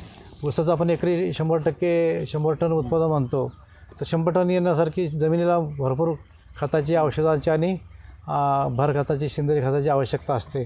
तर आपण काय करतो, तर त्याच्यासाठी तुम्ही बरेच टेक्निक्स पाहिलेले असतात. PSIचं तुम्ही गायडन्स घेतला असणार, तिथल्या शास्त्रज्ञांचं गायडन्स घेतला असणार की ऊसासाठी आपण 25 मेट्रिक टन जर शेणखत असेल, काडेकचरा असेल किंवा सेंद्रिय खत असेल किंवा हिरवळीचं खत असेल किंवा ते ताग धेंचे असेल. आता ताग ॲक्च्युली वरक जमिनीत वापरतात, धेंचे हा काळा जमिनीत वापरला जातो. ते जर फुल्यात आणून गाडून जर तुम्ही त्या शेतीला दिलं तर जमीन भुसभुशीत होते. जसं तुम्हाला त्यांनी आपले वाळुंजकर साहेबांनी सांगितलं की जमिनीमध्ये नेहमी वापसा कंडिशन ठेवावे, तर तुमच्या जीवजीवांची किंवा आपल्या गांडूळची वाढ चांगली होते. त्यांची वाढ चांगली झाल्यामुळे काय होतं, जमीन भुसभुशीत राहते. भुसभुशीत राहिल्यानंतर तुम्हाला ती अन्नद्रव्ये जी आहेत जमिनीतून त्या पिकाला घेतली जातात आणि ती पिकाची वाढ जोमदार होते. जेवढं तुमचं ऊसाचं पाणी हिरवगार, जेवढं मोठं पसरट, तेवढं तुमचं प्रकाशसंश्लेषण जास्त. त्याच्यामुळे तुमचं साखरेचं कांड, जे ऊसाचं जे कांड असतं त्यात साखर वाढण्याचं प्रमाण जास्त राहतं. हीच टेक्निक तुम्ही केळीसाठी वापरू शकता. कारण आम्ही बाकीच्या ठिकाणी ओतूरपाट्यात पाहिलेलं होतं जुन्नर तालुक्यामध्ये, ज्या चांगल्या काळ्या जमिनीत खूप सुंदर तिचं केळीचं प्रमाण खूप मोठं वाढतं. कारण त्याच्यामध्ये प्रकाशसंश्लेषण होऊन केळीचा घड मोठं व्हायचं प्रमाण वाढू शकतं. त्याच्यामुळं हे सेंद्रिय पदार्थामुळे शक्य आहे, केमिकल्समुळे जास्त शक्य होऊ शकत नाही. त्याच्यामुळे तुम्ही जास्तीत जास्त पैसे तुम्हाला बचत करायचे असेल आणि कमीत कमी निविष्ठा वापरायचं असेल तर जमिनीतलं जे घेतलेलं अन्न घटक आहे ते जमिनीला आपण परत दिलं पाहिजे. म्हणजे थोडक्यात सांगायचं म्हणजे असं महत्त्वाचा मुद्दा हा राहील की सेंद्रिय शेती करत असताना सांगणं खूप सोपं आहे, पण करणं खूप अवघड आहे. आता ते तुम्हाला बिपिन भाई शहाने पण सांगितले की खूप शेतीसाठी त्यांनी भरपूर पैसे इन्व्हेस्ट केले, पण तुम्ही पाहता आता नारायणगावचा टोमॅटो खूप बल्क प्रोडक्शन आल्यामुळे अक्षरशः लोकांना ₹1 किलो, 50 पैसे किलो, 25 पैसे किलोपर्यंत आला होता. खूप मोठ्या प्रमाणात नुकसान झालं. त्यामुळे त्याच्या पूर्ण जमीन तयार करण्यापासून लागवड करणं, त्याला ते दोरी बांधणं, खतं औषध देणं, ठिबकनं औषधं देणं, एवढं करूनसुद्धा म्हणजे खूप मोठ्या प्रमाणात प्रोडक्शन झालं की रेट खाली येतात आणि शेतकरी खूप तिथं शोषला जातो, नागेवला जातो. त्याच्यामुळं सेंद्रिय शेती करणं का गरजेचं आहे, कारण त्याला उत्पन्न थोडंसं कमी असेल तर त्याला बाजारभाव खूप चांगले आहेत. ते आता तुम्ही पाहिलेच आहेत, बाकीच्या लोकांनी तुम्हाला कल्पना दिलेली आहे की सेंद्रिय शेती केलं तर काय होतं, पाणी धरून ठेवण्याची शेणखताची क्षमता जास्त राहते. तुम्ही जे उकिडाचं खत वापरता त्याच्यासुद्धा पाणी धरून ठेवण्याची क्षमता जास्त होते. आपण काय झालं, शेतकरी बांधव विसरत चाललो आहे की युरिया वापर जास्त केला तर चकाकी जास्त येते, 15 दिवसातच तो युरिया शेतीला मिळून जातो. अशी तुमची धारणा असल्यामुळं आपण जास्तीत जास्त ह्यांनी 2 पोती टाकली बाबा एकरी तर आपण 4 पोती टाकू, अशी स्पर्धा वाढत गेल्याने तुमच्या शेतीचं जमिनीचं आरोग्य बिघडलेलं आहे. ते बिघडू नये म्हणून तुम्ही कमीत कमी प्रमाणात रासायनिक खताचा वापर करावा आणि जास्तीत जास्त तुम्ही सेंद्रिय शेतीसाठी तुमचं उकिड्यावरचं खत असेल, कंपोस्ट खत असेल, नंतर तुमचं हे गांडूळ खत असेल, ह्या गोष्टींचा तुम्ही वापर केला पाहिजे. गांडूळ खत सांगणं एवढं सोपं आहे, पण त्याचं टेक्निक बऱ्यापैकी लांब प्रचार प्रसार कमी झालेला आहे. मी थोडं 5 मिनटं गांडूळ खत शेतीविषयी तुम्हाला मार्गदर्शन करेन. त्याच्यामध्ये आम्ही ठाणे जिल्ह्यामध्ये शासनामार्फत एक असा कार्यक्रम राबवलेला गेला होता. 2006-7ची घटना आहे. तिकडे मी नर्सरीमध्ये पण काम केलेलं होतं. त्यामध्ये असं होतं की जे तुमची चिकूची झाडं आहेत त्यांचं बेरिंग कमी येतं, वाढ होत नाही. त्याच्या फांद्या छाटून तुम्ही जर त्यांना व्यवस्थित खतं दिलं बांगडी पद्धतीने तर त्याच्यामध्ये फळांचं प्रमाण आणि तुमच्या कळ्यांचं प्रमाण आणि मोठ्या आकाराच्या फळांचं प्रमाण तिन्ही वाढतं. आणि चिकू असं एक पीक होतं की त्याच्यामध्ये बघा तुम्ही आता झाड पाहिलं जर असेल तर कळी असते, छोटं फळं असतं आणि थंडीमध्ये येणारं ते मोठं शिजून ते मोठं फळे तयार होतं. It is called pensioners crop. म्हणजे तुम्ही जर चिकू जर लागवड केली तर वर्षभर तुम्हाला त्यातून उत्पादन मिळतं. तर त्याच्यामध्ये आम्ही छाटणी करून त्याच्यामध्ये गांडूळ खताचा शासनामार्फत आम्ही शेतकरी बांधवांना गांडूळ खताचा सप्लाय केला होता. आता गांडूळ खत करताना पद्धत तुम्हाला थोडक्यात सांगतो. एक साधारण 4 ते 5 मीटरचा लांब वाफा, साधारण 1.5 फूट ते 2 फुटाची ती उंची आणि एका चौरस मीटरला किमान 1000 जर गांडूळ सोडले तर त्याच्यामध्ये 1.5 ते 2 महिन्यामध्ये चांगलं खत होतं. गांडूळ संख्या जर कमी जर राहिली तर ते 3 महिन्यामध्ये खत होतं. आता हे गांडूळ कुठले सोडायचे, तर आयसोनिफेटोडा पण एक चांगली जात आहे, मोठे गांडूळ असतात आणि ते जर तुम्ही व्यवस्थित जर काडे कचऱ्यामध्ये टाकून 2-3 लेयर टाकायचे असतात. पहिल्यांदा काडे कचरा, थोडं शेणखत, त्यानंतर परत काडे कचरा, परत शेणखत, असे 3-4 जर लेयर घेतले, साधारण तुमच्या जर बेडची जर उंची 1.5 ते 2 फूटपर्यंत ठेवली तुम्ही, तर त्याच्यामध्ये चांगल्या पद्धतीचं गांडूळ खत तयार होतं. आता तुम्ही म्हणणार बाबा गांडूळ खत घेताय त्याला त्रास होतो, कारण मुंगी, भुसी, सरडे, पाले हे गांडूळाला जाऊन खातात. त्याच्यासाठी तुम्हाला चारी बाजूनं पाईप अर्धे कट करून त्याच्यामध्ये पाणी सोडून जर केलं तर बऱ्यापैकी त्या किडी रोगापासून किंवा तुमच्या त्या मुंग्यापासून त्यांना त्रास वाचवता येतो. गांडूळ is a shade living animal, म्हणजे ते छोटे जर कृमी असेल तर त्याला सावली आवडते. शेतकरी बांधवांनी काही बऱ्याच वेळा असं केलं की चिकूच्या बागेमध्ये जिथं सावली आहे त्याच्यामध्ये गांडूळ खताचे बेड तयार केले, उघड्यावर गांडूळ खताचे बेड तयार केले, त्यानं वरून पाणी मारलं. आणि त्यातलं महत्त्वाचं टेक्निक तुम्हाला सांगायचं होतं की त्याच्यामध्ये आपण यांचे आले आम्ही यांचे शेड वगैरे पाहिले, खूप चांगल्या पद्धतीने इकडे गांडूळ खत होतं आहे. तर गांडूळ खत हे सेंद्रिय शेतीतला मुख्य घटक आहे. तुम्हाला खत म्हणून वापरायचं असेल किंवा तुमचं सेंद्रिय खत, तर ते बेड जे 1.5-2 फुटाची उंची ठेवलेली आहे, त्या जर त्यांना खायला जर नाही मिळालं तर गांडूळ निघून जातात. ते निघून जाऊन म्हणून काय करायचं की बेड वरच्यावर एकाडे एक ओलं करून घ्यायचं. उन्हाळ्याचे खूप दिवस असतं, फॉगरने त्याला पाणी टाकून घ्यायचं, ड्रिपिंग करायचं किंवा फॉगिंग सिस्टीम करून त्याचं टेम्परेचर मेंटेन करायचं. आणि 200 लिटर ज्या ड्रममध्ये साधारण 180 ते 90 लिटर पाणी घेऊन त्यात 2 किलो तुम्ही बेसनचं पीठ टाकायचं. ते बेसनचं पीठ जर तुम्ही त्यात टाकलं, म्हणजे आपण म्हणतो ना भजी करण्यासाठी जे बेसन असतं किंवा अजून तुम्ही ह्याच्यात हरभऱ्यातले जे काही प्रोडक्ट्स वापरता, ते बेसन जर घेतलं 5-6 दिवस जर तुम्ही त्यात ते फिरवून जर घेतलं, म्हणजे त्याला कुजू द्यायचं. फसफसून ते वर आल्यानंतर काय करायचं, त्याचं पाणी आणि ते पीठ जे फसफसलेलं आहे म्हणजे फर्मेंटेड झालेलं आहे ते बेडवर जर टाकलं तर गांडुळाचं प्रोडक्शन खूप मोठ्या प्रमाणात होतं. त्यामध्ये कुकून, लार्वा आणि मोठे गांडूळ तयार होतात. आता तुम्ही गांडूळ त्या खतातलं ते आपण खत तयार झालं 1.5-2 महिन्यांनी, तर तुम्ही काय करायला लागेल, ते आता काढायचं कसं, तर त्याचा व्यवस्थित डिंग मारायचा. डिंग मारल्यानंतर पाण्यानं ग्रॅव्हिटीनं खाली पाणी निघून जातं, वरचं गांडूळ हळूहळू खाली जातात. कारण गांडूळाला काय असतं, गोलसरपणा पाहिजे असतो आणि त्यांना शेड लिव्हिंग असल्यामुळे ते शक्यतो जमिनीच्या जवळ राहायचा प्रयत्न करत असतं. तर वरचं खत तुम्ही घेऊन सॉर्ट आउट करू शकता. राहिलेलं कल्चर तुम्ही शेतकरी बांधवांना देऊ शकता तर त्याचं वाढवू शकता. आता तुम्ही म्हणता की साहेब 1.5-2 महिन्यात खत तयार होत असेल, त्याचं ॲक्च्युली त्याला 2.5 ते 3 महिने लागतात. आणि जर तुम्ही एका चौरस मीटरला, म्हणजे एक लांबी 1 मीटर लांब, 1 मीटर रुंद आणि 1 मीटर उंच जर गांडूळ खता जर तुम्ही जर जागा गृहीत धरली तर किमान त्याच्यामध्ये 1000 गांडूळ सोडले गेले पाहिजेत. कमी प्रमाण असेल तर मग तुम्हाला ते 2.5-3 महिने लागतात. आणि तिथं 1000 जर सोडले, आता ॲक्च्युली आपण काय काउंट करत नाही, कल्चर असतं गांडूळ खताचं खतं असताना ते गांडूळं देतात त्याच्यामध्ये कल्चरमध्ये, ते आणि त्यात सोडलं की जेवढी संख्या जास्त तेवढं तुमचं कालावधी गांडूळ खत तयार व्हायचं कमी. साधारणतः तुम्ही जर मी बेसनचं टेक्निक जे आम्ही स्वतः पाहिलेलं होतं, कारण ते मी तुम्हाला सरजी बोलताना खात्री केली की दिलीबाई चिवडे म्हणून एक नर्सरीधारक होते, त्यांच्याकडे आम्ही ती टेक्नॉलॉजी बघितली. तर त्या माणसांनी तर फक्त असं ह्या नारळाच्या झावळ्या आणि खजूरच्या ज्या झावळ्या असतात ना, अशा झावळ्या वापरून लो कॉस्ट टेक्नॉलॉजी, बांबू टाईप एक दोन्हीकडे 2 बांबू, पुढचे असं म्हणजे 5-6 बांबू आणि मधलं एक आडं, इकडचे 4 बांबू हे टाकून त्याच्यावर फक्त झावळ्या टाकलेल्या आणि दोरीने बांधून फक्त, म्हणजे लो कॉस्ट टेक्नॉलॉजीचं गांडूळ खताचं शेड त्यांनी उभा केलेलं होतं. मोठ्या प्रमाणावर तिथं गांडूळ चांगलं तयार होत होतं. गांडूळ खत असं वाटतं की हातात घेतल्यानंतर अक्षरशः ती चहाची पुडीसारखं त्याचा फील येतो, म्हणजे खूप भुसभुशीत आणि चांगलं तयार होतं ते. आणि सगळ्यांना करणं शक्य नाही. त्याची युनिट विकत घेतात ते शहरी भागात ठीक आहे सरजी, पण तुम्ही हे जर युनिट तुम्ही विकत घेण्याऐवजी तुम्ही जर अशा सावलीखाली जर केलं, चारी बाजून तुम्ही जर शेड जर दिला, थोडं सावली दिली आणि वरच्यावर पाणी जर टाकलं तर गांडूळ कंटिन्यू राहतात, गांडूळ पळून जात नाही, त्यांची वाढ होते आणि ती जोपासून तुम्ही त्याचं कल्चर म्हणून विकू शकता. खत तर तुम्हाला होणारच आहे, त्याची काही अडचण येणार नाही.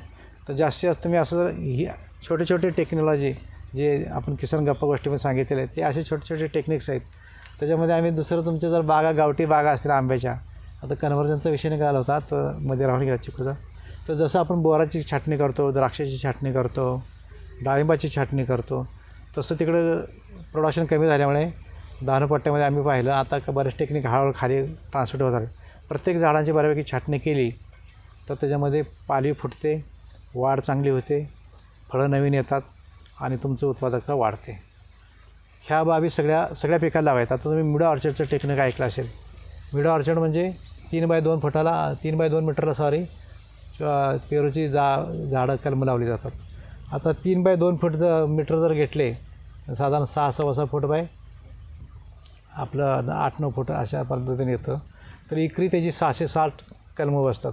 मी सगळे आता तुम्हाला थोडे थोडे उदाहरण देऊन टेक्नॉलॉजी देणार. मिडो ऑर्चर्डमध्ये एकरी 660 तुमचे पेरूची कलमं बसतात. जर कोणी शेतकरी बांधव जर पेरूची लागवड करणार इच्छुक असाल तर आम्ही तुम्हाला MRGSमधून पण तुम्हाला त्याला अनुदान देतो. आणि EGSची योजना 2 वर्षी बंद झाली. आधी रोजगार हमी अंतर्गत फळबाग लागवड योजना होती. तर त्याच्यामध्ये सुद्धा आम्ही तुम्हाला ते लखनऊ 49 किंवा ललित नावाचे पेरू देत होतो. आता आम्ही ती योजना MRGSमध्ये थोडं कन्वर्ट करून सलग लागवड, बांधावर लागवड, टेक्नॉलॉजी काय गोरखसिंग आहे. गोरखसिंग मला असे एक UPचे मोठे शास्त्रज्ञ होऊन त्यांचं ते टेक्नॉलॉजी दिलेलं आहे की एकरी 660 चिकूचे आपले पेरूची झाडं बसतात. हेक्टरी 1666 बसतात. तुम्ही बघा 2.5 एकराचे 1666 आणि एकरी 666 पेरूची झाडं. तुम्ही जर 1666 जर घेतले हेक्टरी आणि MRGSमध्ये काही लागवड केली, ॲक्च्युली असे खूप छोटे कमी उदाहरण आहेत. फक्त आम्ही मध्ये व्हिजिट देताना आवळवाडीला पाहिलं. एका शेतकरी बांधवाने 20 गुंठ्याचं 20 आहे ना 20 गुंठ्यामध्ये केलं होतं. 666 म्हणजे 333 झाडं आली. त्याला पैसे बरेच मिळतात. आणि हे जर तुम्ही हेक्टरी जर घेतले तर साधारण 2 लाखच्या आसपासला अनुदान आहे. 2,02,000 समथिंग असं एक्झॅक्ट फिगर सांगू शकत नाही, पण 2 लाखाचे 3 वर्षामध्ये पैसे मिळतात त्या शेतकरी बांधवाला. टेक्निक काय की जवळजवळ झाडं लावणे, त्याचं उत्पादन वाढवणे, दरवर्षी त्याची छाटणी करणे, छाटणी करून त्याचा बहार धरणे, बहार धरून तुम्ही खतं देणे. त्यात काय होतं, दरवर्षी छाटण्यामुळं नवीन फांद्या फुटतात, धुमारे नवीन येतात, फळं धारणं चांगली होते आणि उत्पन्न खूप मोठ्या प्रमाणात दिलं जातं. आणि जनरली आम्ही जे EGSमधून म्हणजे रोजगार हमी फळबाग योजना त्यामध्ये 2-3 वर्षापूर्वी तुम्हाला पांडुरंग फुंडकर योजना म्हणून आली होती. त्याच्यामधून आम्ही तुम्हाला अनुदान देत होतो. ते ॲक्च्युली आपली 6 बाय 6 मीटरवर 6 बाय 6 मीटरवर लागवड हेक्टरी. तर मला वाटतं तुम्हाला 277च्या आसपास त्याची लागवड होते. म्हणजे ही टेक्नॉलॉजी आहे. आता ही टेक्नॉलॉजी हीच आत्म्यातून तुम्हाला सांगितली जात असते. कुठली जर आता 400 भाताचा विषय झाला, 400 गव्हातसुद्धा आम्ही काम करता येतं आपल्याला. आपण जर गहू पेरणार आहे त्याच्यामध्ये सुद्धा तुम्ही जर युरिया विकेट ॲप्लिकेटर केलं तरी चालतं. किंवा भातपट्ट्यात आम्ही 400 भात लागवड करून घेतो. आता पुण्याचा जो हवेली आणि मोशीचा भाग आहे ते तर शेतकरी बांधव दोरीत करतात. दोरीत रोपांची लागण करतात. 4 रोपाऐवजी 2 रोपं लावतात आणि त्याच्यामध्ये युरिया विकेटची गोळी दिली जाते. साधारण त्याच्यामध्ये मला वाटतं एकरी हेक्टरी 2.5-3 टनापासून आता म्हणजे जवळजवळ खूप मोठ्या प्रमाणात त्यांच्यामध्ये वाढ झाली. साधारण एक भगत नावाचा शेतकरी होता. मला वाटतं गेल्या वर्षी त्यांच्याकडे 104.13 क्विंटल असं काय तर उत्पन्न आलेलं आहे भाताचं हेक्टरी. म्हणजे घरी 2 मुलं सांभाळणं आणि 4 मुलं सांभाळणं असा फरक आहे. ते म्हणजे 4 मुलांसाठी खूप स्पर्धा करावी लागते, शाळेचं शिक्षण खर्च वगैरे. तसं तिथं 2 मुलं असेल तर खाऊन पिऊन गुटगुटीत आणि चांगलं कुटुंब मेंटेन होतं. तीच टेक्निक तुम्हाला ह्या भात शेतीमध्ये किंवा आपल्या आत्म्यातून आपल्याला शेतकरी बांधवाला ही द्यायची आहे. तर बरंच मोठ्या प्रमाणात टेक्नॉलॉजीचा प्रसार झालेला आहे. आत्म्यामध्ये अजून मॅडमने आम्ही काल परवा खात्री केली की त्याच्यामध्ये बरेच प्रशिक्षण येतात. आम्ही प्रशिक्षण तुमच्या आवडीनुसार सहली आयोजित करू. काय खपली गव्हाचे डेमो असते तर आम्ही खपली गव्हाचे डेमो देणार आहोत. खपली गव्हा ॲक्च्युली हा प्रोडक्शन कुठं होतं जास्तीत असं आपलं सांगली, सातारा, सोलापूर आणि कर्नाटकाचा भाग आहे. इतकं सकस अन्न आहे ते की सुंदरपैकी असे एकदम हुशार त्याच्यापासून चांगल्या पोळ्या तयार करता येतात. त्या अन्नाची कस आहे, कसचा विषय निघताना सांगितलं की आपण जर चांगली व्हरायटी वापरली, त्याचं प्रिझर्व केलं, ती वापरली तर त्याला आपल्याला रिझल्ट चांगले. तुम्ही ऑब्झर्व करा, आम्ही केशरचं हापूसचं तुम्हाला उदाहरण देतो. खूप चांगले आंबे येतात, फायदा आहे, मार्केट 1 नंबर आहे. पण आपल्या गावठी आंब्यावर एकही कीड येत नाही. हापूसला केशर दरवर्षी हमखास कीड असते. तुम्ही म्हणजे गावठीसुद्धा तुम्ही जी काय आंब्याची रोपं असतील, बोरा असतील, जसं त्या राहिवे पोपरेने हे केलेलं प्रिझर्व केलेलं गावठी आपलं वेगळं 5-6 प्रकारची मक्याची कणसं भेटली असेल. हे तुमची जीन बँक तयार झाली पाहिजे. जे आपल्याजवळ आहे ते खूप चांगलं आहे, आपण ठेवलं पाहिजे ते. बाकी जर तुम्ही जर विचार केलात शेतकरीकडे कसा नागावला जातो तर तुम्ही BT कॉटनचं पाहिलं असेल, दरवर्षी नवीन विकत घ्यायला लागायचा. वांग्यामध्ये सुद्धा तुम्हाला ते जे वांग्यामध्ये सुद्धा त्याच्यामध्ये बघा ते आधीचे वांगे आपले कृष्णाकडचे हिरवी वांगे होते, त्यासुद्धा एकसारखाचे वांगे करून त्याच्यामध्ये सुद्धा तो जीन टाकून तुम्हाला तो वांगे किडीमुक्तीपासून ते दूर झाले. पण तुम्ही काय झालात शेवटी काय म्हणतो आपण त्याला बायोडायव्हर्सिटीचा यूज करून किंवा बायोडायव्हर्सिटी नाही सॉरी आपण जीन थेरपी यूज करून तुम्ही त्याच्यामध्ये वांग्यामध्ये सुद्धा आपण बदल केलेला आहे. आता ॲक्च्युली मला थोडंसं इंजिनिअरिंगचा भाग आहे. यांच्यामध्ये कडलक साहेबांचं शिक्षण खूप MSc चांगलं आहे, ते तुम्हाला जास्त बरोबर अधिकाऱ्यांनी सांगू शकतील की थोडक्यात आपण जर जुन्या गोष्टी जर प्रिझर्व केल्या आपल्या कुटुंबासाठी आपल्यासाठी तर फायदेशीर आहे. जसं गीर गाय असेल किंवा आपल्या पश्चिम भागामध्ये पश्चिम महाराष्ट्रामध्ये जनरली आपले खिलार जातीची गाय म्हशी गाई प्रिझर्व केल्या जातात. पंढरपूर गाय प्रिझर्व केल्या जातात. आता तर जनरली अशी टेक्नॉलॉजी आलेली आहे की बाबा तुमच्या गीर गाय तर कमी होत चालल्या, आपल्या होस्टेल फ्रिजन गाय वाढत चालल्या. टाईपचं दूध अवटचं म्हणतो ते आपण पाहतो. ज्याला घोडा असेल त्याचं दूध चांगलं असतं गायींचं. ज्या जर्सी गाय असतात, फुले त्रिवेणी गाय आहे, तर त्याच्यामध्ये काय झालेलं आहे की उत्पन्न खूप चांगलं येतं, पण तुम्हाला ते ऑक्सिटोसिनची इंजेक्शन गायीनं दिलं जातं बही लोकांकडून. त्याच्यामुळे ते काय होतं ते आपण तसंच दूध घेतो, ते दूध मुलांना देतो. मुलामध्ये कॅन्सरचं प्रमाण आपल्या भारतीय लोकांमध्ये वाढत चाललेलं आहे. पंजाबचं आपण उदाहरण घेतलं, कोल्हापूरचं उदाहरण घेतलं, तर ही जी टेक्नॉलॉजी आहे ती चांगल्या कामासाठी वापरा. ह्या गोष्टी जाणीवपूर्वक तुम्ही टाळून जर जी शेती कराल ती तुम्हाला सेंद्रिय शेतीमध्ये अभिप्रेत आहे. आणि बऱ्याच योजना आहेत, मी थोडं ओझरतो तुम्हाला सगळं सांगितलेलं आहे. तर आमच्याकडे फळबाग लागवड योजनेचं सध्या 2 वर्षापासून बंद आहे ऑनड्रम फंडकर. दुसरी महत्त्वाची योजना MRGS चालू आहे. MRGSमध्ये काय महात्मा गांधी रोजगार हमी योजना, त्यामधून जी गरीब कुटुंब आहे, शेतकरी कुटुंब आहे, 5 एकराच्या आतला आहे, त्यांना मला वाटतं मजुरी 248 रुपयांनी ते दिवसाची मजुरी मिळू शकते.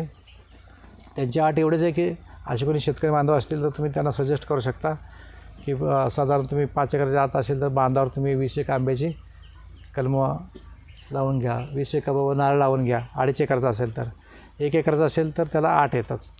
8 बांधावर 8 झाडं लावले तरी फुलाची पाकळी शासनाकडून त्याला 3 वर्षे पैसे मिळत राहतात. तसंच 1 हेक्टर जर तुम्ही आंबा घेतला तर साधारण 3 वर्षामध्ये त्याला 31 ते 32 हजार रुपयेचं अनुदान मिळत असतं. पहिल्या वर्षी अनुदान 50%, दुसऱ्या वर्षी 30%, तिसऱ्या वर्षी 20% असं मिळतं. बरेच शेतकरी बांधव आम्ही पाहिले इकडं, बागा खूप चांगल्या आहेत, ठिबक आहे. काही शेतकरी बांधवांनी पाण्याच्या अडचणीने शेततळे घेतली. शेततळ्याची योजना सध्या थोडी थांबलेली आहे, मागेल त्याला शेततळं, कारण केंद्राकडून जो पैसा येतो ते शासन त्याच्यावर जास्त लक्ष देतं, राज्याची योजना कमी करतं. तिसरी महत्त्वाची गोष्ट त्याच्यामध्ये ठिबक आहे. ठिबकला 5 एकराच्या आतला जर शेतकरी असेल, ठिबक केला असेल तर त्याला साधारण 55% अनुदान मिळतं. आणि जो 5 एकरापेक्षा जास्त आहे तर त्याला साधारण त्याला 85% अनुदान आहे. महिला कुठलीही घेतली, महिलेच्या नावावर शेतीवाडी असेल तर त्यांना 55% अनुदान आहे. त्यात छोटा मोठा शेतकरी हा विषय नाही. ठिबकची योजना सांगितली तुम्हाला, फळबागी सांगितली. काय शेतकऱ्यांनी एवढे आयडिया स्ट्रक्चर केलेत. शेततळे घेतले, शेततळ्यामध्ये पूर्ण 50% अनुदान म्हणजे मॅक्झिमम 50,000 असं. त्याच्यानंतर त्याच्यामध्ये प्लास्टिक अस्थिरीकरण केलेलं आहे. म्हणजे 500 मायक्रॉन जाडीचा कागद जर टाकला आणि त्याचं पाणी स्टोरेज केलं तर शासनाकडून साधारण 28,500 साधारण 75,000पर्यंत अनुदान मिळतं. त्याचा लाभ घेतलेला आहे. काही शेतकरी बांधवांनी त्याच्यानंतर ठिबकचा लाभ घेतलेला आहे, ठिबक वापरलेला आहे. फळबाग लागवड योजनेचा 100% लाभ घेतलेला आहे. काही शेतकऱ्यांना त्याच्या पुढे जाऊन आमच्या खात्याच्या बाहेरची योजना, जे तुमच्या हडसरला मत्स्यवेज मिळते, खोपोलीला मत्स्यवेज मिळते, त्यात टाकले, मत्स्यवेज टाकून त्याचे माशाचं उत्पादन घेतलेलं आहे. आणि त्याच्यामध्ये दुसरे काय अडचणी असं आम्ही पाहिलं की मत्स्यवेज तुम्ही टाकून जर शेततळ्यात काय कोणाकडे आहे का शेततळे वगैरे कोणाकडे नसेल तर काय हरकत नाही, कारण बागायती भागा कोणी इथं शेततळे घेत नाहीत. इथं पाण्याचा दरपेक्षा इथे तर घेतात. मच्छी टाकून त्याचे रोहू, कटला, मृगळ आणि गोड्या पाण्यातले कोळंबे असंही करून काय शेतकरी बांधून त्याच्यामध्ये माशाचं पण उत्पादन घेतलेलं आहे. प्रॅक्टिकल डिफिकल्टी काय येतात ते तुम्हाला त्यात थोडं सांगू आणि संपवून टाकू. पक्षी काय करतात, ते वरून सूर मारतात बरेच आणि मासे पकडतात. त्यांच्या चोचीनसुद्धा तो कागद फाटू शकतो. बऱ्याच ठिकाणी काय लोकांनी जाळ्या बसवल्या. तुम्ही पुरंदरला ह्याच्या आधी काम केलं होतं तिथं पाहिलं, पूर्ण असं जाळी बसवली शेततळ्यावर, त्यावर तर पक्ष्यांचा त्रास होत नाही, असं प्रिकॉशन घेतली जाते. आता ती योजना थोडीशी मागेल ते शेततळं बंद झालेलं आहे. सध्या महत्त्वाची एक चालू आहे योजना, ती तुम्हाला थोडं सांगतो. कारण इथला बसा विपिन साहेबांचा एवढा मोठा फार्म आहे की आजूबाजूला शेतकरी बांधव खूप लांब लांब दिसतात. त्याच्यामुळं त्याचा जास्त तुम्हाला फायदा होईल अशा आशा आहे.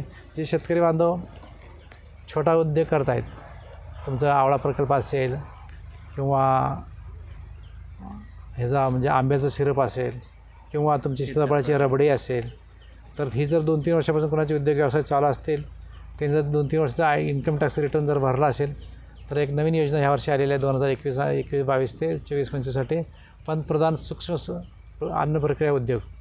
छोट्या प्रमाणात 1 कोटी ते साधारण 4-5 कोटीपर्यंत त्यांचं टर्नओव्हर होत असेल किंवा 50 लाखापासून किंवा 5-10 लाखापासून साधारण एका आपलं 50-60 लाखापर्यंत असे सगळे शेतकरी बांधव त्याच्यामध्ये घेता येतात.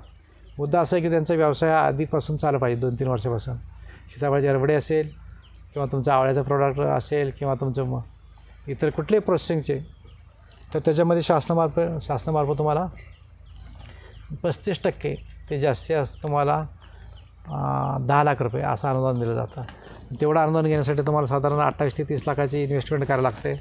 त्याच्यामुळे तुमचं सीताफळाचं आपण उदाहरण घेतलं तर सीताफळ पल्पिंग करण्याच्या मशिनरी, सीताफळाचा तर तुमचा प्लांट पाहिजे, त्याला कोल्ड स्टोरेज युनिटमध्ये त्याचं प्रिझर्व करून ठेवावं लागतं, पण ते तुम्हाला ते डीप कूलर लागतात. अशा बऱ्याच गोष्टी आहेत. तर काही शेतकरी बांधव त्यात इच्छुक असतील, काम केलं असेल त्यांनी, बिझनेसच्या कोरोनामुळे त्यांचा सेटबॅक आला असेल, तर त्या शेतकरी बांधवांना आपण या योजनेतून लाभ देऊ शकतो. त्याची माहिती ऑलरेडी आपल्या कडलक साहेबांनी, आमच्या फील्ड स्टाफने, सर्व लोकांनी, वाळुंजकर साहेब असतील किंवा आपले डावकर साहेब असतील, चांगल्या प्रमाणे काम करतात. ते आम्ही बऱ्याच प्लांटला व्हिजिट दिली, तर त्या लोकांना असे लाभ मिळू शकतात. शेतकरी बांधवांनी त्याचाही लाभ घ्यावा. आणि छोटे छोटे जर तुम्हाला लाभ पाहिजे असतील तर MRGSमध्ये तुम्ही फायदा घेऊ शकता. ठिबकची योजना चालू आहे. अजून आमची DBTची योजना, direct benefit transfer to the farmer, म्हणजे तर एखादं ट्रॅक्टर घेतलं, पॉवर टिलर घेतलं तर साधारण त्याचे 40% अनुदानाची रक्कम असते, किंवा ट्रॅक्टर घेतलं तर लागते जास्तीत 1.25 लाख रुपये.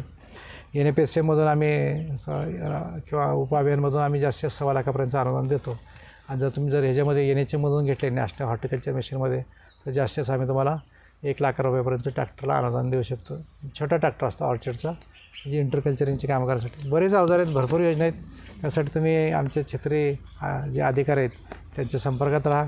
आणि ह्या शासनाचे बऱ्याच मोठ्या योजना आहेत, त्याचा तुम्ही लाभ घ्या. ह्याच्यामध्ये आज शेवटचे 1-2 मिनटं घेतो मी तुमचे. शेडनेट आणि पॉलीहाऊसला खूप चांगले दिवस आहेत. त्याच्यामध्ये काही शेतकरी बांधव जे शेडनेट आणि पॉलीहाऊसमध्ये लाभ घ्यायला इच्छुक आहेत, त्यांना कमीत कमी 10 गुंठ्यापासून 40 गुंठ्यापर्यंत 1 एकरपर्यंत लाभ देता येतो. शेडनेटचाही तो लाभ घेऊ शकतो आणि पॉलीहाऊसचाही घेऊ शकतो. त्याच्यामध्ये तुम्हाला प्रोटेक्टेड कल्टिवेशन, म्हणजे संरक्षित शेती, ऊन वारा पाऊस तर पाहतोच आपण. 2-3 वर्ष खूप चांगले गेले. 18-19ला बराच पाऊस कमी होता, 19-20 चांगलं गेलं, 20-21 चांगला आहे. पण ह्यावेळी आता पावसाचा खंड आहे. ज्या शेतकरी बांधवाकडे पैसे आहे, मार्केट जवळ आहे, पुणे मुंबईजवळ आहे, असे शेतकरी बांधव तुम्हाला ढोबळी मिरची, काकडे वगैरे तुम्ही शेडनेटमध्ये घेऊ शकता. खूप किफायतशीर मिळतं. पॉलीहाऊसमध्ये वाटतं पुरंदर, जुन्नर आणि तळेगाव दाभाडेचा जो भाग आहे, तो मोठ्या प्रमाणावर तुम्हाला रेड रोज, जो एक निर्यातक्षम, तुम्हाला तिथं गुलाब घेतला जातो, कार्नेशन घेतला जातो. आणि त्याच्यामध्ये अजून तुम्हाला जरबेरा आहे. पुरंदरमध्ये मॅक्झिमम तुमच्याकडे तिथं कार्नेशन घेतलं जातं. काही शेतकरी बांधवांनी 20-20 गुंठे, 30-30 गुंठ्याचं अनुदान घेतलेलं आहे. मोठ्या प्रमाणात अनुदान मिळतं. पॉलीहाऊस जर असेल तर तुम्हाला 4,65,000 प्रति 10 गुंठा, 20 गुंठा असेल 9,30,000. त्या प्रमाणात तुम्हाला जास्तीत 40 गुंठ्याचं 18-20 लाखापर्यंतचं अनुदान मिळू शकतं. तर ह्यासुद्धा तुम्ही योजना राबवू शकता. जे कृषीमध्ये काही नवीन नवीन घटना येतात, तुमची बायोटेक्नॉलॉजी असेल किंवा प्लांट ब्रीडिंग असेल किंवा आपल्या वेगळ्या प्रकारचे केलेले ते रोपं पाहिले असेल, तुम्ही आता ह्याचं खात्री केली असणार की तळेगाव दाभाडे पाहिलं आपण, पॉलीहाऊस भरपूर आहे, तिथं ट्रेनिंग खूप चांगलं दिलं जातं. त्याच धर्तीवर तुम्हाला ट्रेनिंग बारामतीला KVKमध्ये दिलं जातं. तिथं तुम्ही पाहिलं असेल, वर टोमॅटो लागतो, खाली बटाटो लागतं. म्हणजे पोमॅटो नाव दिले त्याला, त्या वनस्पतीला. सांगायचं मुद्दा असं की बरेच म्हणजे टेक्नॉलॉजी आहे ती आतमध्ये आम्ही तुम्हाला सांगत असतो. तर अशा पद्धतीचं आजकाल जेनेटिकली मॉडिफाईड सगळे ही लागले, व्हरायटीवर आल्या. त्याच्यामध्ये तुम्ही ही पाहिलं असेल, वांगा असेल किंवा तुमचं ते बीटीचा जो जीन टाकलेला कापूस भात असेल, तो दरवर्षी शेतकरी बांधवांना विकत घ्यायला लागतो बियाणं. त्याच्यामध्ये शेतकरी नागवलं जातं, त्याचे पैसे खिशातून जातात. म्हणून आपण मी रायबाई पोपऱ्यांचं पण उदाहरण दिलं होतं तुम्हाला की तुमच्याकडे जे जुनं बियाणं आहे, जुने जे काय वंशावळ आहे यांचे, आपले जनावरांचे खिलार असेल म्हणा किंवा गीर असेल, तर तुम्ही प्रिझर्व केलं पाहिजे. आपल्यातल्या भारतातल्या गीर गाय जाऊन ब्राझीलमध्ये मोठ्या प्रमाणात त्यांचं तिथं प्रोडक्शन करून तिथला जास्तीत जास्त दूध तिकडे विकलं जातं. त्यामुळे तुम्ही कधी करा. आणि शेवट आपण संपून टाकू की 1-2 मिनटं घेऊन की कडलक साहेबांनी खूप माहिती चांगली दिली आणि टेक्निकल नॉलेज आपल्या वाळुंजकर साहेबांनी खूप चांगलं सांगितलं की सेंद्रिय परत काय गरजेचं आहे, हे कीड, रोग, आजार, विकलांगता कुठली येऊ नये म्हणून तुम्हाला सेंद्रिय शेतीकडे वळणं गरजेचं आहे. ठीक आहे, भलं मार्केट आपल्याला सेंद्रिय शेतीवर आपण पोचू शकत नाही. दोन्हीचं सिनर्जी केलं, घरी खायपुरतं जर तुम्ही सेंद्रिय केलं, जसं मी तुम्हाला खपली गावाचं उदाहरण दिलं, ते सुद्धा चांगलं फायदेशीर राहणार आहे. देशी तुम्ही गीर गाय ठेवा नाही का, किंवा देशी तुमची खिलार गाय ठेवा. तुम्हाला बाहेर दूध द्यायचं असेल तर तुम्ही असं चांगलं येतोच वाटणार नाही, पण कमी कमी स्वतःपासून सुरुवात करा. तुम्ही जर विषमुक्त अन्न खालात तर तुमचं लाईफ एक्सपेक्टन्सी चांगली राहील, चांगलं जगता येईल आणि कुठले व्याधीविरहित जगता येईल. आणि याच्यामध्ये एक तुम्हाला उदाहरण देतो आणि मी संपवतो माझं भाषण की आम्ही हॉर्टिकल्चर ऑफिसर असताना गरवडला एकदा आम्ही ठाणे जिल्ह्यात मी काम केलं होतं की आम्हाला एक ट्रेनिंगला जायचं योगाला. CPC कासरगोड केरळमधली संस्था आहे, central plantation research institute Kasaragod Kerala. तर तिथं आम्ही सगळे म्हणजे प्लांटेशन क्रॉप म्हणजे कसं एकीकडचं रोपं उचलून दुसरीकडे लावणं. तर त्याच्यामध्ये तुम्हाला आलं नारळ आला, नारळाची रोपं तयार करतो आपण दुसऱ्या जागी लागवड करतो. तसे काळी मिरी आहे, बाकीच्या अजून तुमची इतर जे आपण रोपं तयार करतो नर्सरीतून लावतो ते प्लांटेशन क्रॉपमध्ये येतात. तिथल्या शेतकऱ्यांनी पाहिलं की जे किडलेले वांगे आहेत, किडलेले वांगे ते मार्केटमधून उचलून घेऊन जायचे आणि ते किडलेला भाग काढून ते वांगे घरी भाजी बनवायचे. कारण त्याचं की ते किडीला आळीला पहिला अधिकार असतो खाण्याचा. सगळ्यात चांगली वस्तू ते खातात. पोपटामध्ये पण बघा एकदम प्युरो काय खाणार तर एकदम गोड चांगला असेल तोच प्युरो पोपट खातो. ते तिथले शास्त्रज्ञ काय करायचे किडलेला भाग टाकून ते वांगे इतर खायचे. आणि जी तुम्ही एकदम सुंदर जे कोबी फ्लावर म्हणतो आहे आपण खातो ते मॅक्झिमम स्प्रे केले असे. कडलक साहेबांनी सांगितलं 2-4 दिवसापूर्वी स्प्रे मारताना लगेच 3-4 दिवशी किंवा काल मारताना आज घेऊन येतात. ते चुकीचं आहे. त्यामुळे काय होतं ते कीटकनाशक बुरशी नसतं त्या टिकून राहतं, त्यांची सिव्हिरिटी तशी राहते. एवढी काळजी घ्या की जे तुम्ही स्प्रे केलेलं भाजीपाला असेल कुठला असेल कधी घरी आणल्यानंतर अर्धा-पाऊण तास तुम्ही पाण्यामध्ये ठेवून द्या.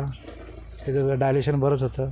चिमटभर त्याच्यामध्ये मीठ टाका, त्याचं अजून डायलेशन होतं. ते केमिकल थर निघून जातं आणि ते तुम्हाला 90% विषमुक्त मिळू शकतं. शक्यतो तुम्ही आता जे सांगितलेले गोष्टी पाहिलेल्या आहेत, दशपर्णी गांडूळ खत झालं, तुमचं संजीवनीचा एक विषय झाला.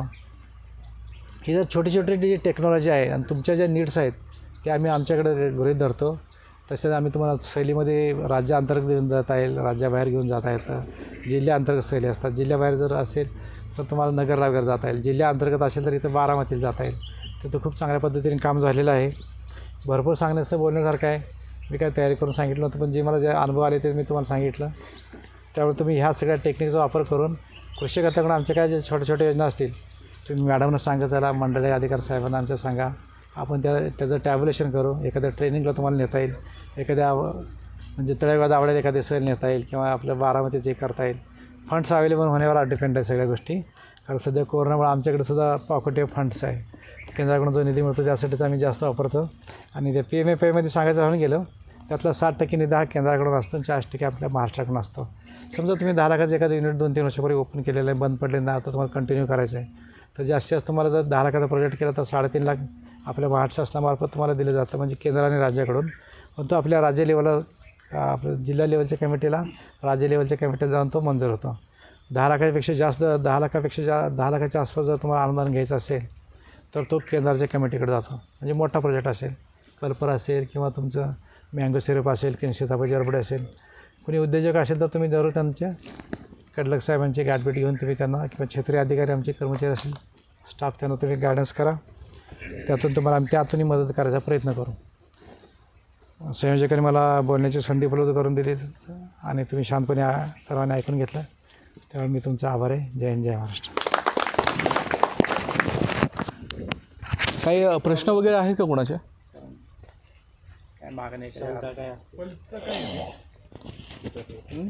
पल्प काढायचे आपण जे फळांचे जे त्याच्या संदर्भात मला डिटेलिंग. ती छोटी अशी योजना आहे पंतप्रधान सूक्ष्म प्रक्रिया उद्योग म्हणजे छोटे तुमसारखे. हां हो ऐका आता त्याच्यामध्ये डीपमध्ये सांगता येईल तुम्हाला, सगळ्यांचा वेळ घेणार नाही. आपल्या पुणे जिल्ह्यासाठी टोमॅटो क्रॉप मेन आहे बरं का. त्याला 1 डिस्ट्रिक्ट 1 प्रोडक्ट म्हणजे एका जिल्ह्यामधलं एक प्रोडक्ट. आपल्या पुण्याला टोमॅटो दिले, नगरला ज्वारी सोलापूरला ज्वारी दिलेलं आहे. त्या प्रोडक्टवर तुम्ही नवीन उद्योग करू शकता सुरू. हां पण ॲक्च्युली तुम्हाला सांगतो ते सह्याद्री आमचे मित्रच आहेत विलास शिंदे साहेब, आमचे बॅचमेट आहेत इंजिनिअरिंगचे MTechचे. त्यांनी काय केलं आपल्या भारतातल्या 50% जनतेची जेवढी मागणी होईल तेवढं एवढ्या मोठ्या प्रमाणात त्यांच्याकडे. या संदर्भात श्रीनिवास पाटलांचं एक भाषण आहे. अच्छा IAS होते त्यावेळेस. हां त्या म्हणजे भाषणात ऐकलेलं की हा उद्योग तरुणांसाठी चांगला आहे. चांगला उद्योग आहे पण त्यांच्याकडे प्रोडक्शन भरपूर होते. पण तुम्ही जर वाटत असेल तुमच्या एरियामध्ये जर व्यवस्थित चालत असेल तुम्हाला पहिला कच्चा माल मिळणं महत्त्वाचं आहे आणि तुमचं मार्केट फिक्स करणं महत्त्वाचं आहे. तुम्ही प्रोडक्शन कराल. आता सेंद्रियचं कसं प्रोडक्शन कमी आहे, मार्केट खूप मोठं आहे, मागणी खूप आहे.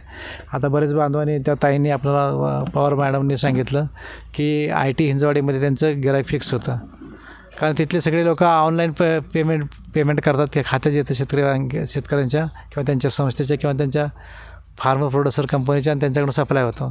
तसं तुम्ही तुमचं मार्केट शोधा. तुमचं एवढं प्रोडक्ट चांगलं करा की खूप डिमांड आले पाहिजे. मग तुम्ही डीमार्टमध्ये पण विक्री करू शकता, त्यांच्याकडे टाईप करू देऊ शकता. टाटा मंडी आहे, रिलायन्स मॉल आहे, विलास शिंदे साहेबांचा वानवडे झाले तिथे एक्स्ट्रा आलं, तुम्ही तिथं खाते करू शकता. ती टेक्निक समजून घ्या. कारण आम्ही काय केलं त्याच्यामध्ये, हे चेन साखळी पद्धतीने तुम्हाला काम करायला लागेल. त्याच्यामध्ये शेतकऱ्यांचा ग्रुप तयार करणं, मार्केट सर्वे करणं, किती प्रोडक्शन होईल, कुठल्या सीझनमध्ये मिळेल, ट्रान्सपोर्ट करताना तुम्हाला ते परवडेल का, ह्या सगळ्या गोष्टीचा विचार करून त्यात येत असेल तर काय हरकत नाही. जर तुम्हाला नवीन जर प्रोडक्ट्स ह्याच वर्षी इथं सुरू करायचं असेल, केचप असेल तुमचं किंवा सॉस असेल, तर तुम्ही टोमॅटोचा ह्या वर्षी पुण्यामध्ये काम करू शकता नवीन. आणि जर मी जुन्या उदाहरण का दिले, सीताफळ रबडी किंवा आपलं मँगो पल्प वगैरे, ते 3-4 वर्षापासून तुमची ऑलरेडी पाहिजे.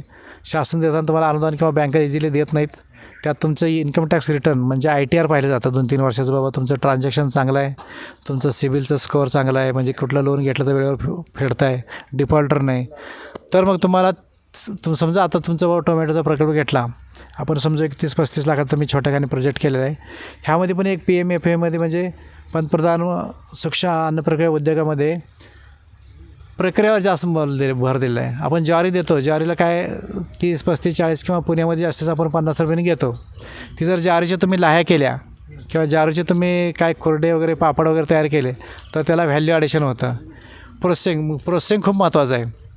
मग प्रोसेसिंग करण्यासाठी साधारण तुम्हाला या प्रक्रियामध्ये 35 ते 40% रक्कम, समजा 10 लाखाची 30 लाखाची रक्कम आहे, साधारण 10 ते 12 लाख रुपये तुम्ही त्या 30 लाखापैकी प्रोसेसिंगच्या मशिनरीवर खर्च करायला लागतील. त्यात पल्पर आला, ग्रेडर आला, सॉर्टर आला, किंवा तुम्ही जर पापडा जर घेतला तर ते बरेच आउटलेट आहे त्याचे. थिन करत जातं आणि ओव्हनमधून ते ड्रायर बाहेर येतं. तसं तुम्हाला तो एक छोटा घ्यान तुम्ही फक्त पल्पर दाखवू शकाल, पण तुम्ही त्याच्यासाठी डीप फ्रीज घ्यायला लागेल. माल तयार केला आहे, पल्प काढला आहे, पण तो ठेवायचा कशामध्ये, डीप फ्रीजमध्ये. -16, -18, -40 डिग्री टेम्परेचरपर्यंत स्टोरेज करतात. त्याच्या पुढे जर असेल तर ते प्लास्टिकचा प्रकार आहे. तर ह्या सगळ्या गोष्टीचा तुम्ही अभ्यास करून तो प्रकल्प अहवाल द्यायला लागतो तुम्हाला. आणि तो जर प्रकल्प अहवाल तुम्ही दिला तर काय होईल, जिल्हा लेवल कमिटीकडे जातो. जिल्हा लेवल कमिटीकडून तो स्क्रुटिनाइज होऊन परत तो राज्यशासनाच्या कमिटीकडे जातो. 30 लाखाचा असेल तर डायरेक्ट तो केंद्राकडे जातो. आणि 10 लाखाच्या आत असेल, तुम्हाला अनुदान 3-3.5 लाखाचा असेल तर मग राज्यस्तरीय कमिटीकडून तो अप्रूव्ह होतो.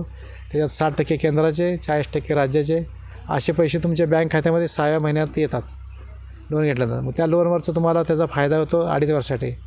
आणि 3 वर्षानंतर तुमचं तुमचा व्यवसाय सक्सेसफुल झाला तर 3ऱ्या वर्षी तुम्हाला ते पैसे खात्यात जातात. आणि समजा म्हणजे तुम्ही 10 लाखाचं लोन घेतलं असेल तर सारे आपण समजा 30 लाखाचं प्रोजेक्टला 10 लाखाचं लोन घेतले तर तुमचे लोन फक्त 20 लाखाचं राहणार.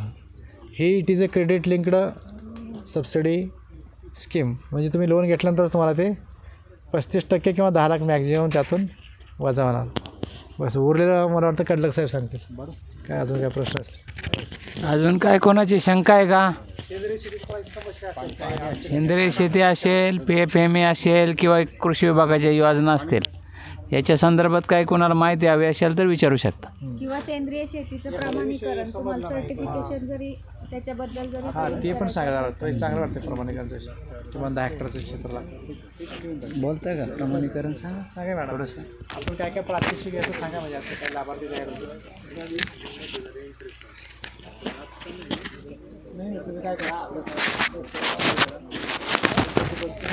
आता आपल्याला सेंद्रिय शेतीबद्दल आपण सगळ्यांनी ऐकलंच आहे. आपला अल्पोपहार घेता फक्त आपण थोडक्यात एक डिस्कशन करू की आपण सेंद्रिय शेतीबद्दल आपल्याला सगळ्यांनी मार्गदर्शन केलं आहे.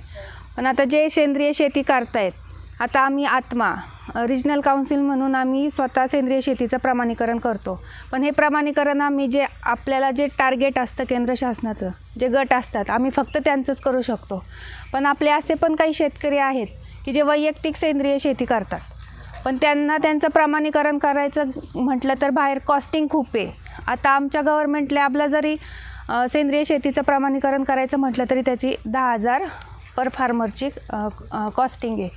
पण आपले जे सेंद्रिय शेती करणाऱ्यातले जे आमच्या अशा काही वेगवेगळ्या जे संस्था आहेत, त्यातले जे काही सेंद्रिय शेतीमध्ये छान मार्गदर्शन करणारेही भरपूर लोक आहेत. ते आपल्याला 1 एकरसाठी म्हटलं तरी किंवा 2 एकरसाठी म्हटलं तरी वैयक्तिक शेतकऱ्याला सेंद्रिय शेतीच्या प्रमाणीकरणासाठी मदत करतात. ते कमीत कमी 2 ते 3 हजार त्यांची जी नॉमिनल फी असते त्याच्यामधून पण तुम्हाला ते सेंद्रिय शेतीचं प्रमाणीकरण करून देतील. आता आमच्याकडे जर नवीन आता जे आपले पवार सर आहेत त्यांनी एक मागणी केली की त्यांचा जो गट आहे की त्यांच्या गटामध्ये आमच्या या योजनेमध्ये त्यांच्या गटाचा सहभाग करून घ्यायचा आहे आणि त्यांचं प्रमाणीकरण करायचं आहे. पण आपल्याला टार्गेट खूप लिमिटेड येतं आणि आपण थोड्याच लोकांचं त्याच्यामध्ये प्रमाणीकरण करू शकतो. पण वैयक्तिक जर करायचं असेल तर आमचे जे इथले महाडिक सर असतील किंवा कडलक सरांकडे जरी तुम्ही सांगितलं की आम्हाला वैयक्तिक प्रमाणीकरण करून घ्यायचं आहे तर आमच्याकडे अशा पण संस्था आहेत जे तुम्हाला प्रमाणीकरण करून देतील. नॉमिनल कॉस्टमध्ये तुमचं प्रमाणीकरण करून देतील. आणि तुम्हाला जरी सरांनी आत्मयोजनेत तर तुम्हाला सांगितलंच आहे, आमच्याकडे जे प्रशिक्षण आहेत, जे सहली आहेत किंवा जे नवीन नवीन आम्ही जे प्रात्यक्षिकं राबवतो ते तुम्हाला जरी पाहायचे असतील तरी तुम्ही आमच्याकडे मागणी करू शकता. ज्या राज्याच्या बाहेर असेल, राज्याच्या आत असेल किंवा जिल्ह्याच्या बाहेर असेल.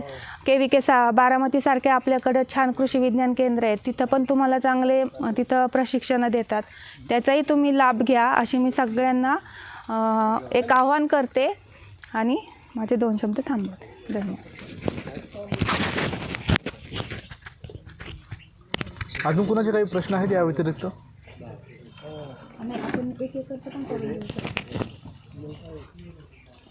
प्रश्न काही? बरं, सन्माननीय व्यासपीठ, आज आपण इथे JD फार्म म्हणून जी जागा आहे तिथे आलेलो आहोत, जमलेलो आहोत.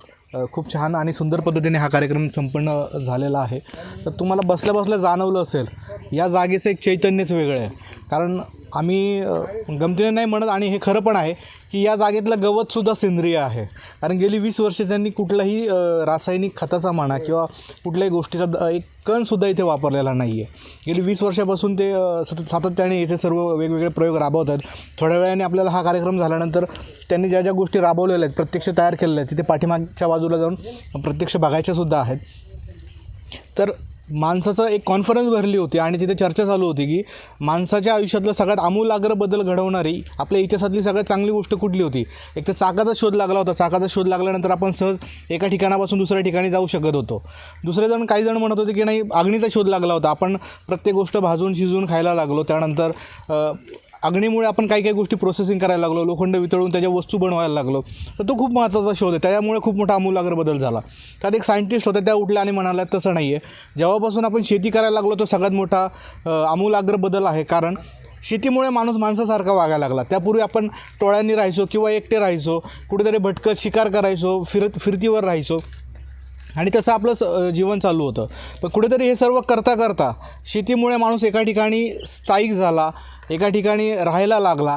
त्यानंतर त्यांचं ग्रुपिझम तयार झालं आणि मग त्यातून समूह भावना तयार झाली, मग खेडे तयार झाले आणि त्यातून पुढं सहजीवन अस्तित्वात यायला लागलं. तर हे सगळं होत असताना एक सांगाडा सापडला होता एक 10,000 वर्षापूर्वीचा. तर त्या सांगाड्याच्या मांडीचं हाड होतं ते तुटलेलं होतं आणि त्यानंतर जोडलेलं आहे, म्हणजे ते मूळ स्वरूपात नव्हतं, तुटून जोडलं गेलेलं होतं. तर कुणीतरी पहिल्यांदा असं जाणवलं त्यांना की कोणीतरी जखमी झालं आहे, शिकार करताना म्हणा किंवा घसरून पडलं असेल, कोणातरी मांडीचं हाड तुटलं होतं. ती जर व्यक्ती तशी सोडून दिली असती, त्याकडे कोणी लक्ष दिलं नसतं, साहजिकच त्या व्यक्तीचा प्राण गेला असता.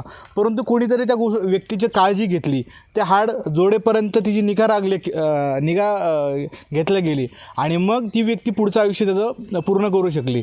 मग हे सर्व कुठेतरी काळजी घेणं वगैरे, एकत्र राहणं हे शेतीमुळं पॉसिबल झालं. म्हणून शेती करायला लागणं आणि एकत्र राहणं हा मनुष्याच्या इतिहासातला सगळ्यात महत्त्वाचा टप्पा नेहमी समजला गेलेला आहे. आणि या शेतीशी निगडीत आपण सगळे इथे आहोत आणि इथे जमलेलो आहोत. खरंच अभिमानाची गोष्ट आहे. आमच्या इथे सुहास चौधरी म्हणून नायगावचे प्रगतिशील शेतकरी इथे उपस्थित आहेत. असं नेहमी म्हटलं जातं की तरुण लोकांचा आता शेतीकडे रस नाही राहिला, तरुण लोकांना घेणं देणं नाही आहे, कष्टाची सवय नाही राहिली, त्यांना काही आता कामच नको आहे. परंतु आवर्जून ते इथे आज आपल्या कार्यक्रमाला उपस्थित राहिले आणि याच नाही, ते म्हणतात तुमचा कार्यक्रम केरळमध्ये ठेवा, फक्त मला व्यवस्थित अगोदर कल्पना द्या, मी तिथेसुद्धा येईल. त्यांना खरंच इंटरेस्ट आहे, त्यांचा व्यवसायसुद्धा आहे. मगापासून 10 फोन आले पण ते उठले नाही, सांगत होते मला थांबायचं, मला हे पूर्ण ऐकू द्या. कारण आज खरंच अभिनंदनाची गोष्ट आहे. Thank you sir. कारण आज तुम्हाला 1 कोटी जरी दिले तर पैसे संपणार आहेत, परंतु मिळालेलं ज्ञान आहे ते शाश्वत राहणार आहे. त्या ज्ञानाच्या जोरावर तुम्ही 10 कोटीसुद्धा कमवू शकता. हे त्यांना जसं ह्याची त्यांना काळजी असल्यामुळेच आमचं जे शेतकरी मासिक आहे त्याची नियमित 25 रुपयाला महिन्याचं एक मासिक असतं. दर महिन्यानुसार त्याच्यामध्ये लेख असतात की या महिन्यात शेतीचे कुठले कार्यक्रम राबवले पाहिजेत, शेतीमध्ये कुठल्या गोष्टी झाल्या पाहिजेत, त्यानुसार त्याच्यामध्ये लेख असतात. ते स्वतः तर घेतात, पण त्यांचा गट आहे, गटामधल्या 20 शेतकऱ्यांना ते स्वतः त्यांनी त्यांच्याकडून कॉन्ट्री घेतली आहे की नाही पैसे माझ्याकडे द्या, मी तुम्हाला आणून देतो, मी त्यांच्याकडे नेऊन देतो, ते बाकीच्या गटाला नेऊन देतात. असा ते अभिनव उपक्रम राबवत आहेत. खूप सुंदर वातावरणात आपण इथे जमलेलो आहोत. सगळ्यात पहिले मी आभार मानू शकतो आमचे विपिन शहा साहेबांचे. त्यांनी आम्हाला इथे म्हणजे नेहमी मागे एकदा बोलताना ते म्हटले माझी खंत आहे की नाही का माझं फार्मचं गेट आणि माझ्या मनाचं दार हे दोन्ही शेतकऱ्यांसाठी इथे ओपन आहे, परंतु शेतकरी इथे येऊन माझ्याशी इंटरॅक्ट करत नाहीत, माझ्याशी भेटत नाहीत आणि मी जे काय करतो आहे त्याचा लाभ घेत नाहीत. बाहेरचे शेतकरी येतात, लांबून लोक येतात, माझ्याकडून माहिती घेतात, पण इथले स्थानिक शेतकरी पुढे येत नाही आहेत. अजूनही म्हणावं तितकं ऑर्गॅनिक शेतीमध्ये ते प्रगती करत नाही आहेत. परंतु ही खंत या कार्यक्रमानंतर त्यांना ती जाणवणार नाही याची अपेक्षा व्यक्त करून जास्तीत जास्त लोकांनी त्यांच्यापर्यंत पोहोचावं. आणि हे जे ते वेगवेगळे अभिनव प्रयोग राबवतात, जसं ड्रॅगन शेती झाली, खजुराची लागवड नाविन्यपूर्ण होती आहे इथे आणि 20 वर्षापासून ते कसं काय राबवत आहेत याची जास्तीत जास्त लोकांनी माहिती घ्यावी असं मी त्यांना आवर्जून म्हणजे सांगतो सर की इथून पुढे शेतकरी तुमच्याशी नक्की इंटरॅक्ट करतील. त्यानंतर मी आभार मानू इच्छितो आमचे कृषी मित्र जे आहेत कुंजीर साहेब. त्यांनी ह्या सर्व कार्यक्रम जमवण्यासाठी, व्यवस्थित राबवण्यासाठी आणि जे काकडे सर आहेत त्यांनी खूप परिश्रम घेतले. आपण सगळे इथे व्यवस्थित बसू शकलो, कार्यक्रम व्यवस्थित पार पडला, त्यामुळे मी त्यांचे आभार मानतो. कुंजीर मॅडम जे आहेत, आमचं नेहमी असं विचार होतो की नाही का कृषीचा कार्यक्रम हे शेतकरीच पुढे असतात, माणसंच पुढे असतात, परंतु निर्मलाताई नेहमी कुठलाही कार्यक्रम असो प्रत्येक ठिकाणी जाणीवपूर्वक उपस्थित राहतात आणि त्यांचं आमच्या प्रत्येक गोष्टीमध्ये व्यवस्थित कॉन्ट्रीब्युशन असतं. त्यांचा गट खूप ॲक्टिव्ह आहे, भाजीपाला विक्रीमध्ये त्या खूप चांगल्या प्रकारे काम करत आहेत. त्याही नेहमी कार्यक्रमाला उपस्थित राहतात, म्हणून मी त्यांचे आभार मानतो. त्यानंतर वाळुंजकर साहेब आहेत, ते म्हणतात जसं की नाही का आपला गावातला सप्ताह होतो तसा कृषीचा सप्ताह होईल, इथपर्यंत ते सलग 7 दिवस ते मार्गदर्शन करू शकतात, एवढं नॉलेज त्यांच्याकडे आहे. त्यानंतर आमचे कृषी पर्यवेक्षक डावकर सर आहेत. त्यानंतर आमचे मंडळ कृषी अधिकारी आम्ही त्यांना लाडाने डॉक्टर म्हणतो कडलक साहेब आहेत. ही सर्व अशी खूप फौज आपल्याला उपलब्ध होती आहे. हे सर्व नॉलेज आपल्याला मिळतं, हे तुमचंही भाग्य आहे, आम्हालाही त्यांचं मार्गदर्शन मिळतं, हे आमचंही भाग्य आहे. अशी सर्व टीम तयार झालेली आहे. तुम्ही पुढे यावं, जास्तीत जास्त या गोष्टीचा लाभ घ्यावात आणि त्यांच्याकडून जे मार्गदर्शन मिळतं ते शेतीमध्ये वापरावं असं मी सर्वांना नक्कीच आवाहन करतो. त्यानंतर आमचे तालुका कृषी अधिकारी साळेसाहेब आहेत. कुठलाही कार्यक्रम घ्यायचा म्हणजे त्यांचा आम्हाला फ्री हँड असतो. कसं तुम्हाला पाहिजे तसं मॅनेजमेंट करा, तुम्ही तुमच्या सोयीने वेळ, काळ, दिनांक ठरवा, मी तुमच्यासाठी नेहमी उपलब्ध असेल असं नेहमी त्यांचं आम्हाला आश्वासन असतं. तेही कार्यक्रमाला उपस्थित राहिले आणि योजनांचं खूप चांगलं त्यांनी मार्गदर्शन केलं, म्हणून मी त्यांचे आभार मानतो. त्यानंतर आमच्या पवार मॅडम आहेत, म्हणजे खूप डोळ्यासमोरचं उदाहरण आहे ना, त्या करू शकतात तर आपण का नाही. तर दोघंही पती पत्नी इथे जे दाम्पत्य इथे उभं राहिलं आणि त्यांची जी सक्सेस स्टोरी आहे, यशोगाथा आहे, आपल्यासमोर त्यांनी मांडली. हरकत नाही ना मॅडम, तुम्ही आज 100 शेतकऱ्यांपर्यंत पोहोचा, 1000 शेतकऱ्यांपर्यंत नक्की जाऊ शकतो. कर्मधर्म संयोगाने विदर्भाचा शेतकरी पुण्यातला भाजीपाला प्रत्येक दारोदारी जाऊन विकू शकत नाही, मराठवाड्यातलं जाऊ शकत नाही. आपण इथे जन्माला आलो आहे, पुण्यासारखी मेट्रो सिटी आपल्या जवळ आहे, तर मग त्याचा फायदा का घेऊ नये.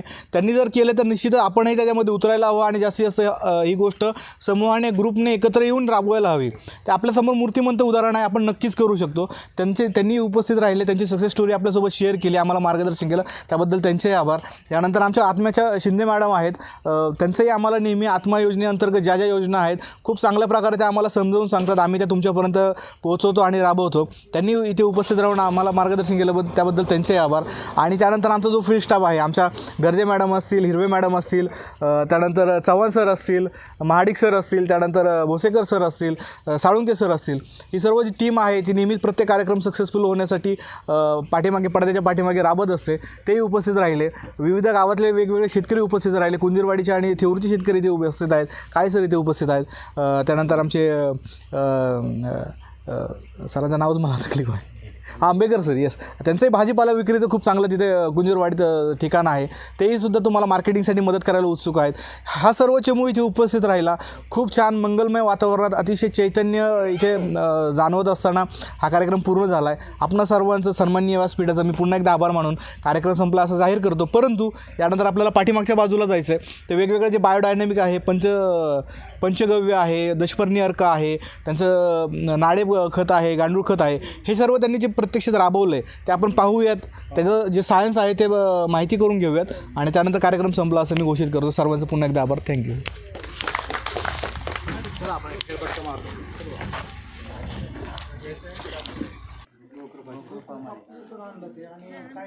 कन्नडी मटण आणलं आणि अहमदाबादवरून आणले. अहमदाबादला पण नसते कल्चर आणलं ते कल्चर वाढतं. हा बाबा हाच स्प्रे करायचे, हाच ड्रिंकिंग करायचे.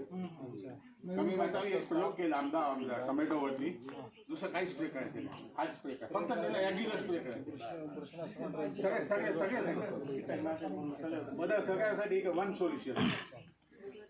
हे जे सक्सेस गेलं ह्याच्यामध्ये तर चांगलं मी सगळ्याला देणार. हे जे कल्चर आहे एकदम माझ्याकडे व्यवस्थित सक्सेस झाला तर इथून मिळेल तुम्हाला फ्रीमध्ये देणार. मला पण फ्रीमध्ये मिळालं. 1 लिटर 2 लिटर आणलं होतं, 2च्या एवढं झाला. याच्याने जमीन लगेच सुधारते. प्रमाण कसं सर सोडायचं प्रमाण? एकरी पहिलं जे तुम्ही केमिकल असणार मग 1000 लिटर एकरी सोडायचं पहिल्यांदा, मग 500, मग 200. जसं केमिकलचा अर्क कमी होईल तसे हे वाढवायचं. मग स्प्रेअर घ्यायची म्हणले तर किती वेळा घ्यायला लागतील? मी वीकला एकदा करतो, जर सोमवारी चालू वीक. त्याचं प्रमाण ते रोग काही नाही, असं आहे मारायचे. प्रमाण काय आहे तुमचं? आम्ही 15 लिटर लिटरला 15 लिटर पंप आहे समजा. 2 लिटर एवढं स्ट्रॉंग मारायचं? नाही 2 लिटर नाही, 1 मिनिट नाही. तो आम्ही 600 लिटरला 18 लिटर मारतो. 600 लिटरला 18 लिटर ओके. लिहिले प्रमाण लिहिलेलं आहे.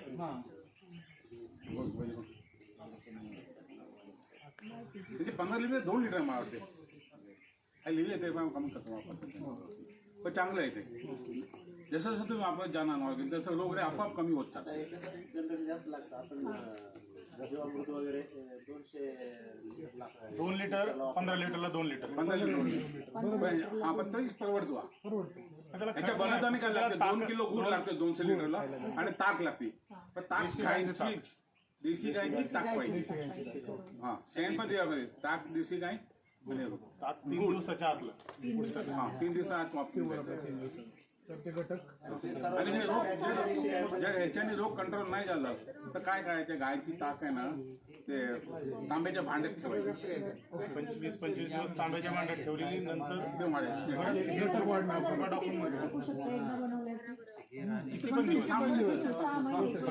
आम्ही काय करतो आता, एवढं झालं ना संपलं ना पण नवीन टाकायचं. काढून घ्यायचं, परत तयार करायला तेच कल्चर तेच ठेवायचं, फक्त ताक आणि गुळ वापरायचं. आणि याच्यात डिकम्पोज होतोय, त्यात मग हे सगळं होतं, सगळे सोल्युशन याच्यात आहे. या माझा आता प्रयोग चालू आहे. थोडक्यात इफेक्टिव्ह मायक्रो सगळे 70 मायक्रो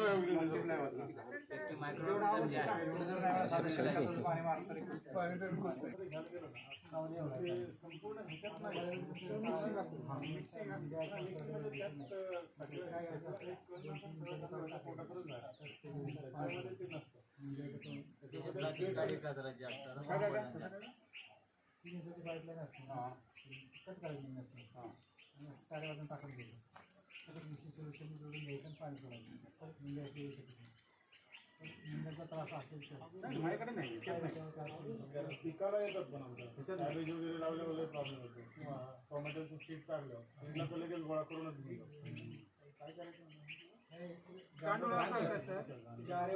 सगळ्याला आपण थांबू शकतो ना, प्रत्येकाला खायला काही ना काही पाहिजे. जीवाशी जीवन अन्न साखळीसाठी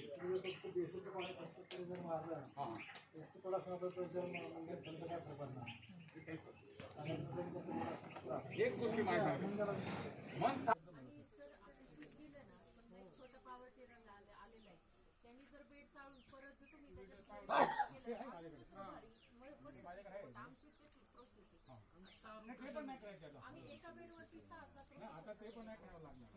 गोठ्यानुसार इथे येते, त्याच्यात आम्ही परत टाकतो. हे कट असते ना, थोडं लिक्विड मिळालं हे टाकतो, हेच पाणी वापरतो.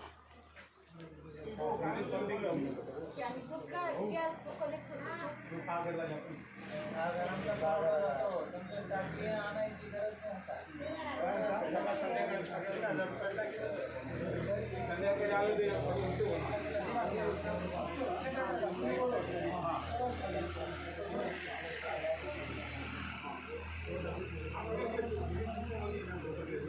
बंद पडायचे.